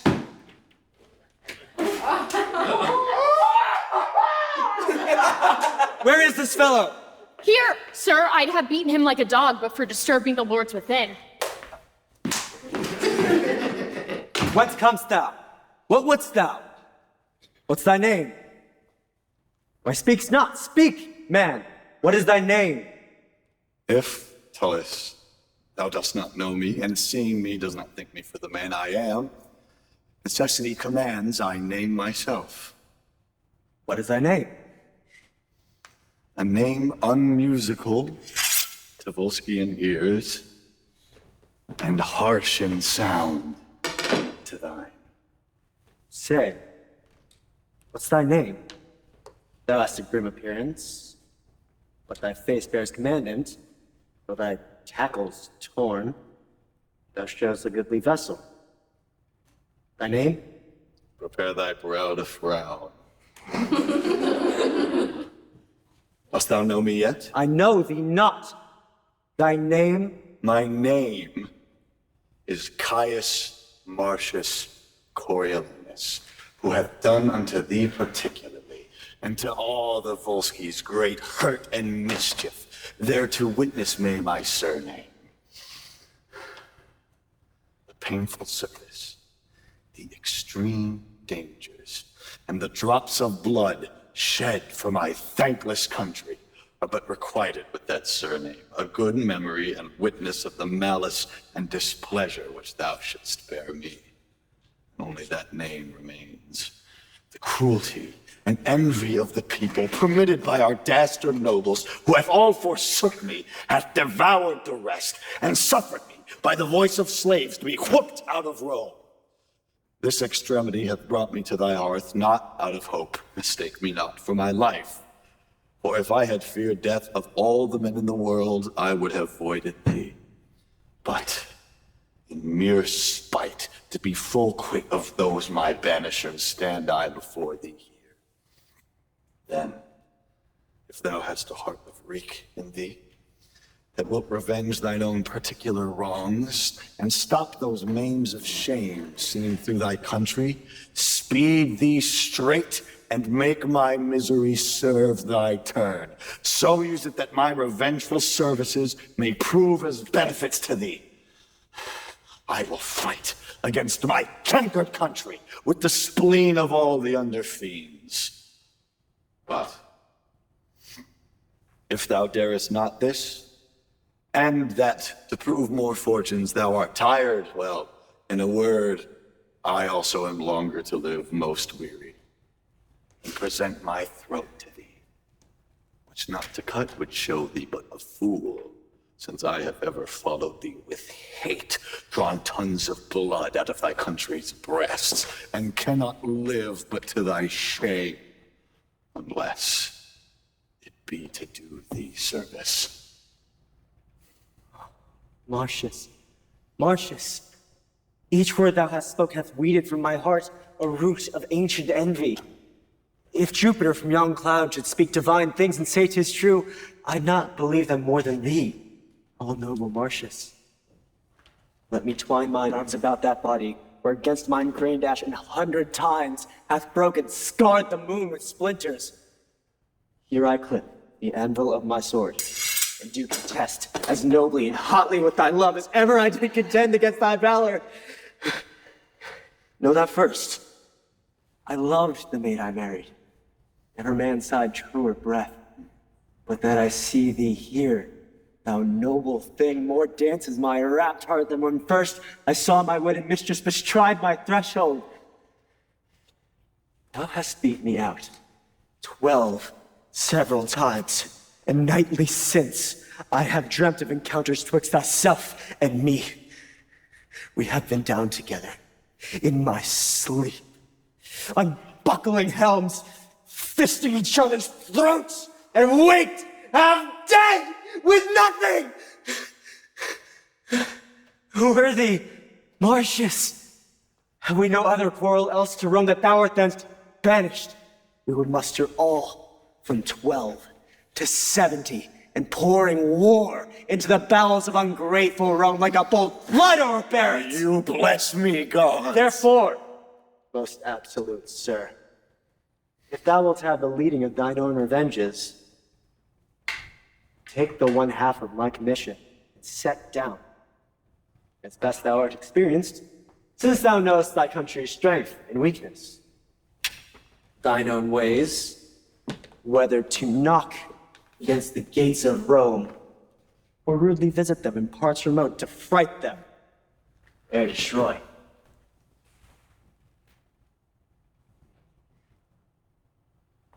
But come in. Let me commend thee first to those who will say yea to thy desires. 1,000 welcomes, and more a friend than e'er an enemy. Yet, Martius, that was much. Most welcome.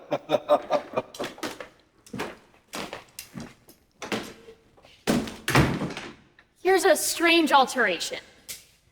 By my hand, I had thought to have strucken him with a cudgel, and yet my mind gave me his clothes made a false report of him. Nay, I knew by his face there was something in him. He had a kind of face. I cannot tell how to term it. Oh, slave, if I can tell you news. News, you rascal! What? Let's partake. Oh! The bottom of the news is this. Our general is cut in the middle and but one half of what he was yesterday. For the other has half by the entreaty and grant of the whole table. He'll go, he says, and sowl the porter of Rome's gates by the ears. He'll mow down all before him and leave his passage pulled. But when goes this forward? Tomorrow, today, presently, you'll have the drum struck up this afternoon. 'Tis, as it were, parcel of their feast, and to be executed ere they wipe their lips. Why, then we shall have a stirring world again. This peace is nothing but to rust iron, increase tailors, and breed ballad makers. Oh, let me have war, say I. Peace is a very apoplexy, lethargy, mulled, deaf, sleepy, and insensible. 'Tis so. And so war, as they say in some sort, may be said to be a ravisher. So it cannot be denied, but peace is a great maker of cuckolds. Aye, and it makes men hate one another. Reason, because they then less need one another. They are rising. They are rising. In? In.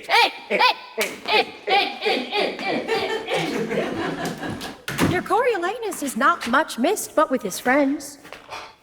All... The Commonwealth doth stand, and so would do were he more angry at it. All's well.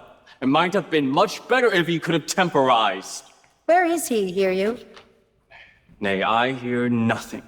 His mother and his wife hear nothing. This is a happier and more comely time than when these fellows ran about the streets crying confusion. Caius Martius was a worthy officer in the war, but insolent, overcome with pride, ambitious past all thinking, self-loving. And affecting one sole throne without assistance. I think not so. We should by this to all our lamentation, if he had gone forth consul, found it so. The gods hath well prevented it, and Rome sits safe and still without him.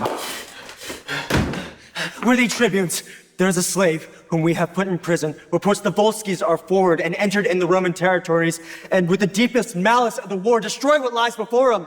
Oh, 'tis Aufidius, who hearing of Martius' banishment, thrust forth his horns again into the world, which were enshelled, when Martius stood for Rome and durst not once peep out. Come, what talk you of Martius? Go see this rumor are whipped! It cannot be the Volskis dare break with us. The slave's report is seconded, and more fearful is delivered. What more fearful? It is delivered freely out of many mouths. How probable, I do not know, that Martius, joined with Aufidius, leads a power against Rome and vows vengeance as spacious as between the youngest and oldest thing. This is most likely. Raised only that the weaker sort may wish good Martius home again. The very trick on it. This is unlikely. He and Aufidius can no more atone than violent his contrariety. Oh, you have made good work. You have hoped to ravish your own daughter. What news? And sheets that the city lets melt upon your pate. Your wives, What's the news? your What's the noses. news? Your temples burned in their cement. And your franchises, whereon you stood, confined to an augur's bore. Pray now, your news!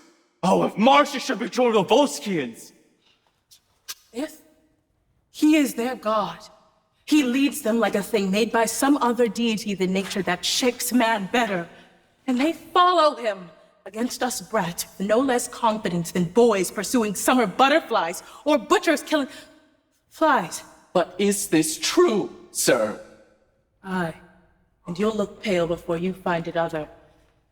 All the regions do smilingly revolt, and who resist are mocked for valiant ignorance and perish constant fools. Who is can blame him? Your enemies and his find something in him. We are all undone, lest the noble man have mercy. Ah, here comes the clusters, and is Aufidius with him. You are they that made the air unwholesome when you cast your stinking greasy caps in hooting at Coriolanus' exile. Faith? We hear fearful news. For mine own part, when I said banish him, I said 'twas pity. And so did I. And to say the truth, so did very many of us. That we did for the best. And though we willingly consented to his banishment, yet it was against our will.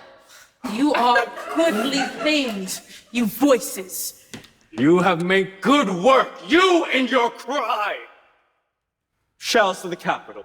Oh, aye. What else?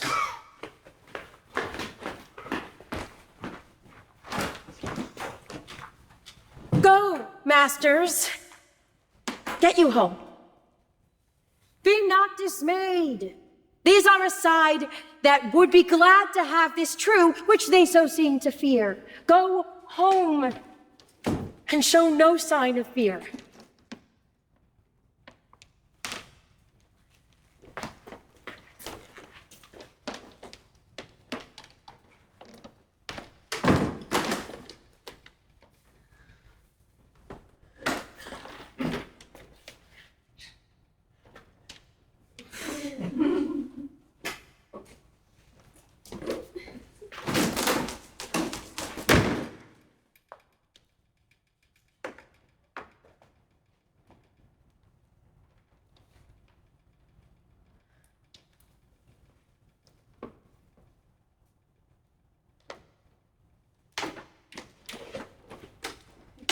They still fly to the Roman?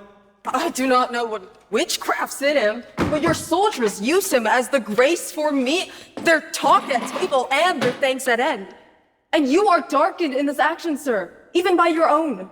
Cannot help it now, unless by doing I mean to lay the foot of our design. Sir, I beseech you, think you he'll carry Rome? I think he'll be to Rome as is the osprey to the fish, who takes it by sovereignty of nature. First he was a noble servant to them, but he could not carry his honors even, whether 'twas pride which out of daily fortune ever taints the happy man, whether defect of judgment to fail in the disposing of those chances which he was lord of, or whether nature not to be other than one thing, not moving from the cask to the cushion, but commanding peace with the same austerity and garb as he controlled the war, but for one of those, as he had spices of them all. Not all, for I dare so far free him, made him feared, so hated, and so banished. But he hath a merit to choke it in the utterance. So our virtue lies in the interpretation of the time. One fire drives out one fire, one nail, one nail. Rights by rights falter, strengths by strengths do fail. Come, let's away. When, Caius, Rome is thine, thou art poorest of all, then shortly art thou mine. My problem with the military and military service is that the people involved, the institutions that are being run, are not fulfilling the contracts and the promises that they make to these people that are willing to give up their lives for the country. Just follow through with the things that you promise, the things that you say. And don't lie to me. Don't lie to me and tell me that we're winning the hearts and minds of the Iraqi people when we're over there for money, to have contractors, for oil, which isn't a popular thing to say. Tell me the truth. I promise you, people will still join if you say, hey, do you want to go over to a third world country and kill people? People will still join. Unfortunately, but truly. So stop lying to people. He would not seem to know me. Yet one time, he did call me by my name. I urged our old acquaintance and the drops that we have bled together. Coriolanus, he would not answer to, forbade all names. He was a kind of nothing, titleless till he had forged himself a name in the fire of burning Rome. I minded him how royal 'twas to pardon when it was less expected. He replied, it was a bare petition of a state to one whom they had punished. I offered to awaken his regard for his private friends. His answer to me was, he could not stay to pick them in a pile of noisome, musty chaff. He said 'twas folly for one poor grain or two to leave unburnt and still to nose the effects. I tell you, he does sit in gold. His eye red as 'twould burn Rome, his injury the jailer to his pity. I kneeled before him. 'Twas very faintly he said, rise, dismissed me thus with his speechless hand. What he would do, he sent in writing after me, what he would not, bound with an oath to yield to his conditions. So that all hope is vain, unless his noble mother and his wife, who, as I hear, mean to solicit him for mercy to his country.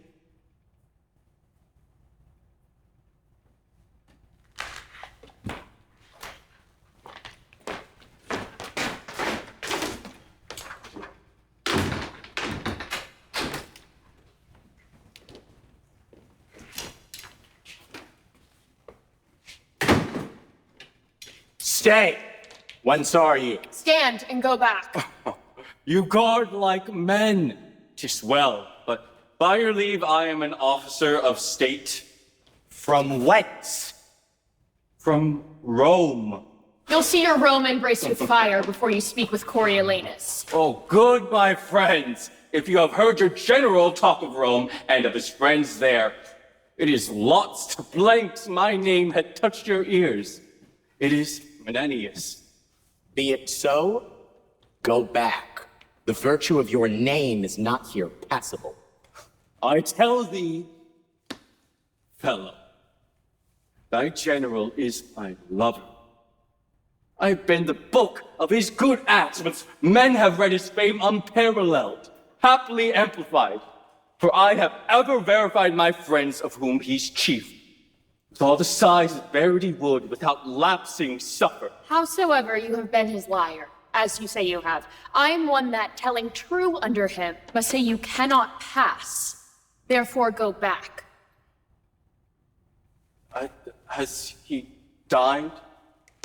Canst thou tell? For I would not speak with him till after dinner. You are a Roman, are you? I am, as thy general is. Then you should hate Rome as he does. Oh, sirrah, if thy captain knew I were here, he would use me with estimation. My captain knows you not. I mean thy general. My general cares not for you. Back, I say. Go, lest I forth your half pint of blood. Back, that is the utmost of your having. Back. Nay, but fellow. What's the matter? Now, you companion, I'll say an errand for you. You shall know that I am in estimation. Shall perceive that a jack gardened cannot office me from my son, Coriolanus. Behold now presently, and swoon for what's to come upon thee. The glorious gods sit in hourly synod about thy particular prosperity, and love thee no worse than thy old father Menenius does. Oh, my son! My son! Thou art preparing fire for us. Look thee, here's water to quench it. I was hardly moved to come to thee, but being assured none but myself could move thee, I have been blown out of your gates with sighs, and conjure thee to pardon Rome and thy petitionary countrymen. The good gods assuage thy wrath, and turn the dregs of it upon this varlet here, this who like a block had denied my access to thee. Away. How? Away? Wife, mother, child, I know not. My affairs are servanted to others. Though I owe my revenge properly, my remission lies in Volscian breasts. That we have been familiar, in great forgetfulness shall poison, rather than pity, note how much. Therefore be gone. Another word, Menenius, I will not hear thee speak. This man was my beloved in Rome, Aufidius. Yet thou beholdst. You keep a constant temper.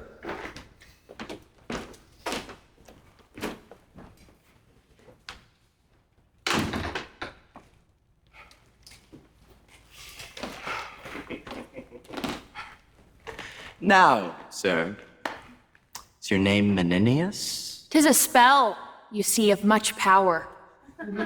You know the way home again. I neither care for the world nor your general. For such things as you, I can scarce think there's any.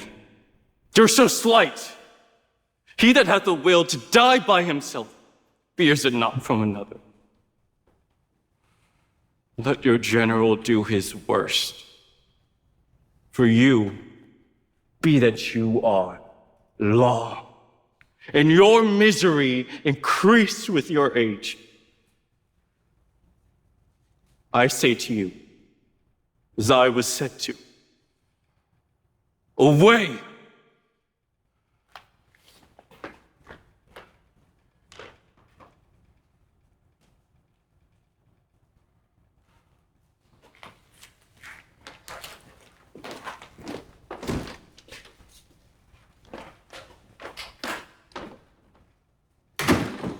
We will, before the walls of Rome tomorrow, set down our host. My partner in this action, you must report to the Volscian lords how plainly I have borne this business. Only their ends you have respected, stopped your ears against the general suit of Rome. Never admitted a private whisper, no. Not with such friends that thought them sure of you. This last old man, whom with a cracked heart I have sent to Rome, loved me beyond the measure of a father, nay, guarded me indeed. This was their latest refuge, to send him, for whose old love I have, though I showed very sourly to him. I shall not show yields, fresh embassies and suits, nor from the state, nor private friends hereafter shall I lend ear to. Halt! What shout is this? Shall I be tempted to infringe my vow in the same time 'tis made? I will not.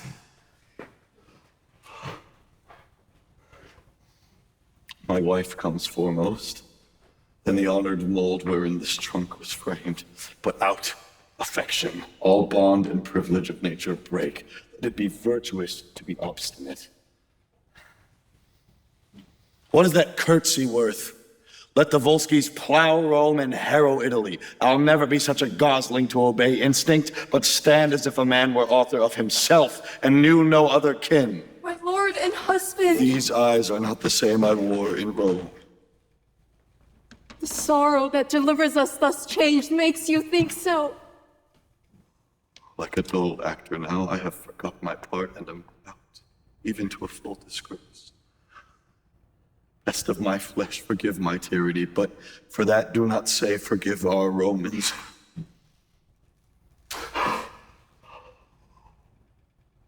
Oh, a kiss, long as my exile, sweet as my revenge. You gods, I prate, and the most noble mother in the world leave unsaluted. Sink my knee in the earth. Of thy deep duty more impression show than that of common sons.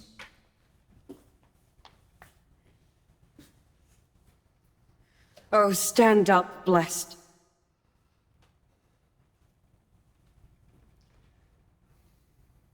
Whilst with no softer cushion than the flint, I kneel before thee and unproperly show duty as mistaken all this while between the child and the parent. What's this? Your knees to me, to your corrected son? Then let all the pebbles in the hungry beach fill up the stars. Thou art my warrior. I hope to frame thee. Even he, your wife, and myself are suitors to you.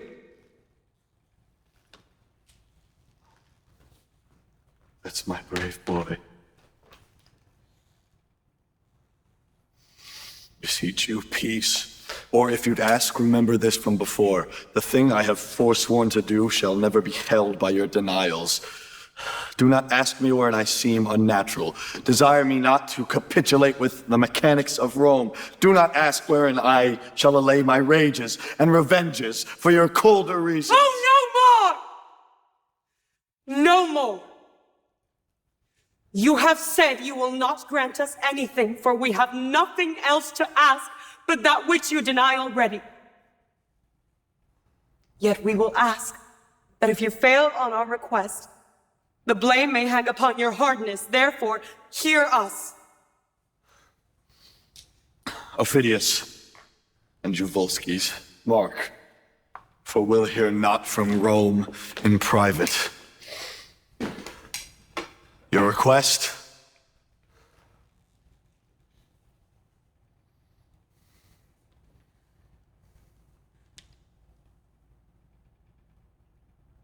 Should we be silent and not speak? Our raiment and state of bodies may bewray what life we have led since thy exile. Think with thyself.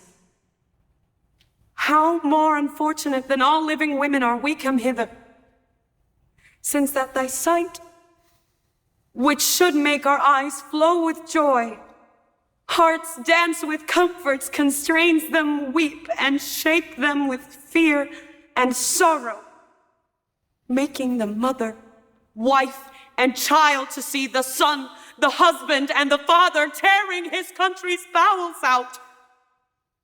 And poor we, thine enmity's most capital,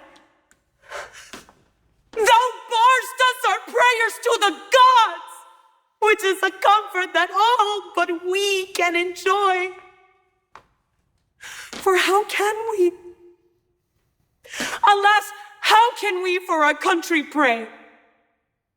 We must find an evident calamity, though we had our wish which side should win. For either thou must, as a foreign recreant, be led with manacles through our streets, or else triumphantly tread on thy country's ruin and bear the palm for having bravely shed thy wife and children's blood.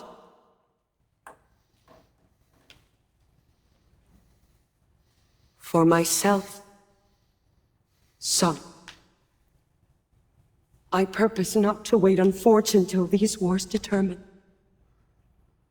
If I cannot persuade thee rather to show a noble grace to both parts than seek the end of one, thou shalt no sooner march to assault than to trust to thou shalt not. Of thy mother's womb that brought thee to this world, I and mine, that brought you forth this boy to keep your name living to tithe. Not of woman's tenderness to be requires nor child nor woman's face to see. I have sat to... Nay, do not promise that! If it were so that our request intends to save the Romans, thereby destroy the Volscians whom you serve, you might condemn us as poisonous of your honor. No, our suit is that you reconcile with them. While the Volscians may say this mercy we have showed, the Romans this we received, and give thee all hail to thee, and cry, be blessed for making up this peace. Thou knowest, great son, the end of war's uncertain. But this is certain. If thou conquer Rome, the benefit which thou shalt thereby reap is such a name whose repetition will be dogged with curses, whose chronicles thus writ, the man was noble, but with his last attempt he wiped it out, destroyed his country, and his name remains to the ensuing age abhorred.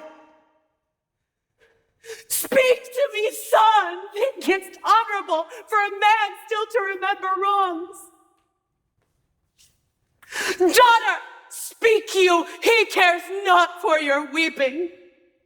There's no man in the world more bounds to one's mother, yet here he lets me prate like one of the stalks, which she, poor hen, no fond of second brood, has clucked thee to these wars, and safely home, loaded with honor.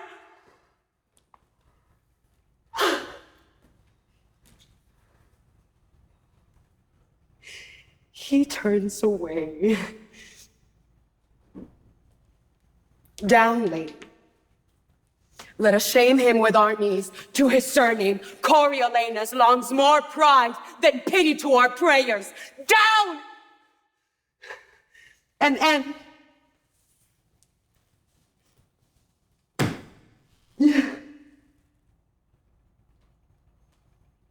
This is the last. So, we will home to Rome and die among our neighbors.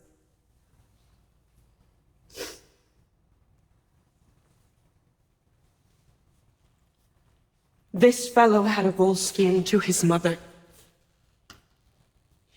His wife is in Coriolanus, and his son like him by chance.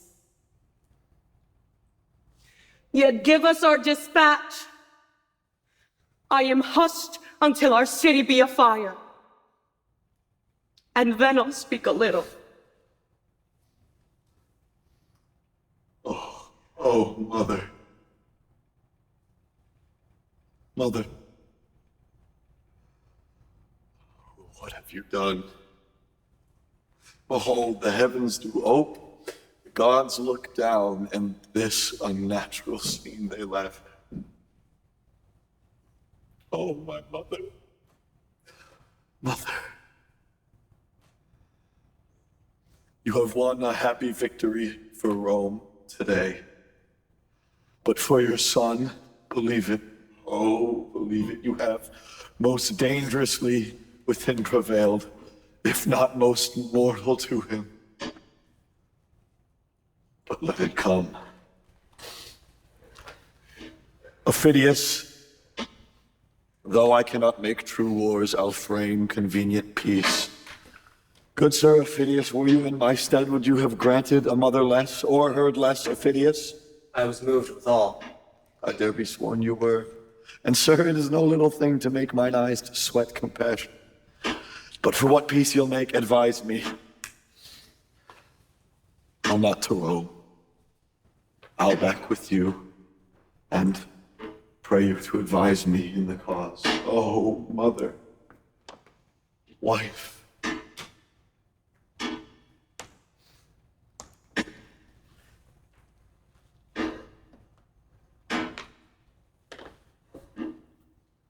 But you'll drink with us, and you shall bear a better witness back than words to Rome, which we, on like conditions, will have countersealed. Oh, ladies, you deserve to have a temple built you. All the swords in Italy and her confederate arms could not have made this peace.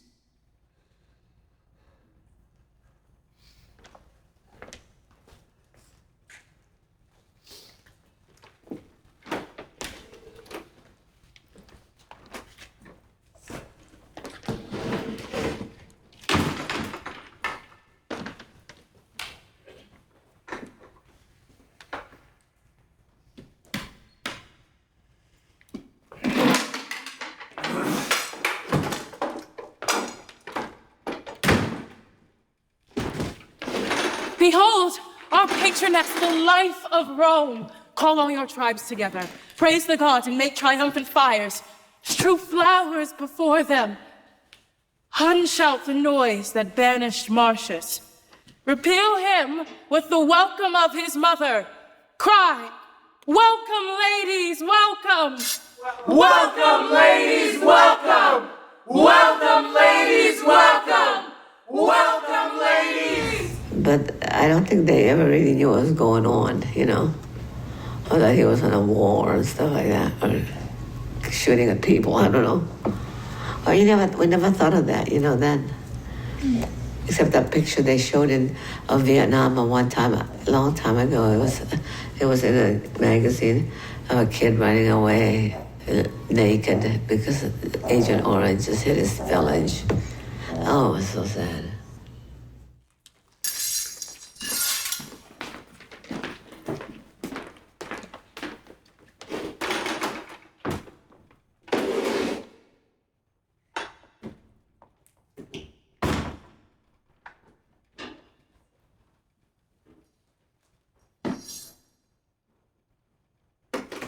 He came unto my heart, presented to my knife, his throat.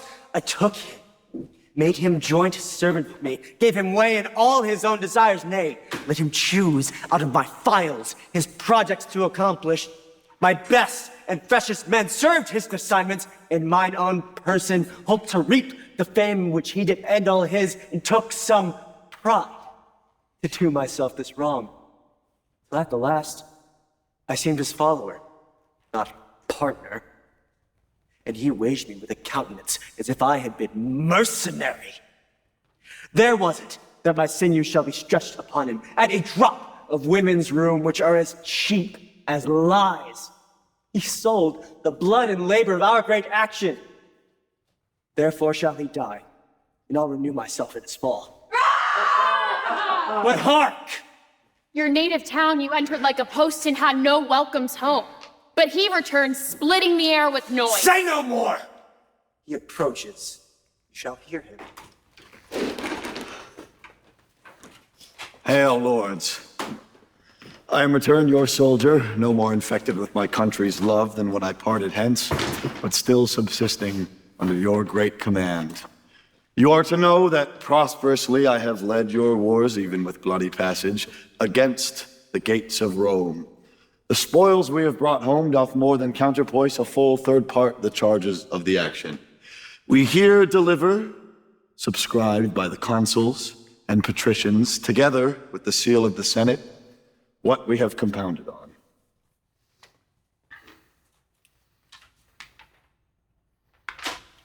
Read it not, noble lords, but tell the traitor in the highest regard he hath abused your powers. Traitor? I, traitor, Martius.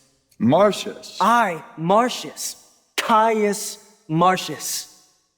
Dost thou think I'll grace thee with that robbery, thy stolen name, Coriolanus and Coriolis?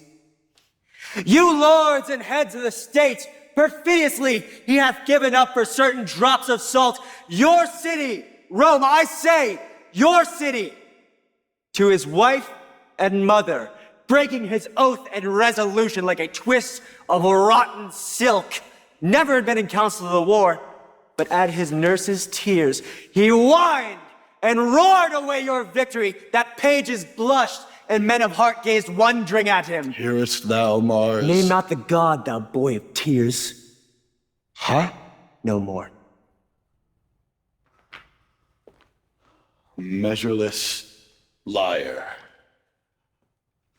Thou hast made my heart too great for what bears it.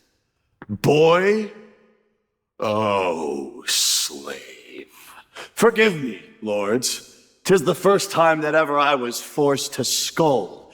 Your judgment's grave lord has given the cur the lie, which must bear my stripes impressed upon him, who must bear my beating to his grave, joined to thrust the lie unto him. Cut me to pieces, Volskis. Men and lads, stain your edges on me. Boy! False hound. If ever you have writ your annals true, 'tis there that like an eagle in a dovecote, I fluttered your Volskians and Coriolis. Alone I did it, boy! Why, noble lords, will you be put in mind of his blind fortune, which was your shame, by this unholy braggart for your own eyes and ears? Let him die for it! Tear him to pieces! Do it presently. He killed my son! He killed my cousin Marcus! Get him! He killed my father! My daughter! Kill. Kill. Kill. Kill. Kill. Kill. Kill. Kill. Kill.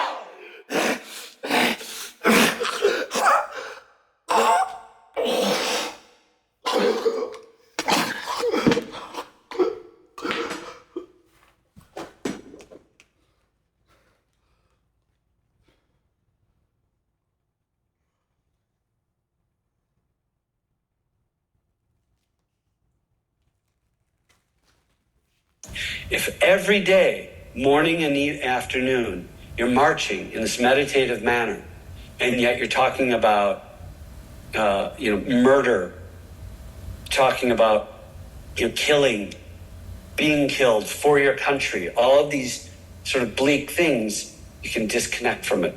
Disconnecting from that humanity, you get more dissociative response to it, which will make you less reactive and more responsive. Is that helpful? We join the army.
Where's Emerson?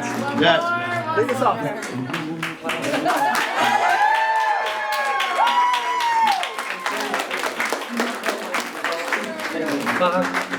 The sergeant said, turn around, men, I'm in charge from now on.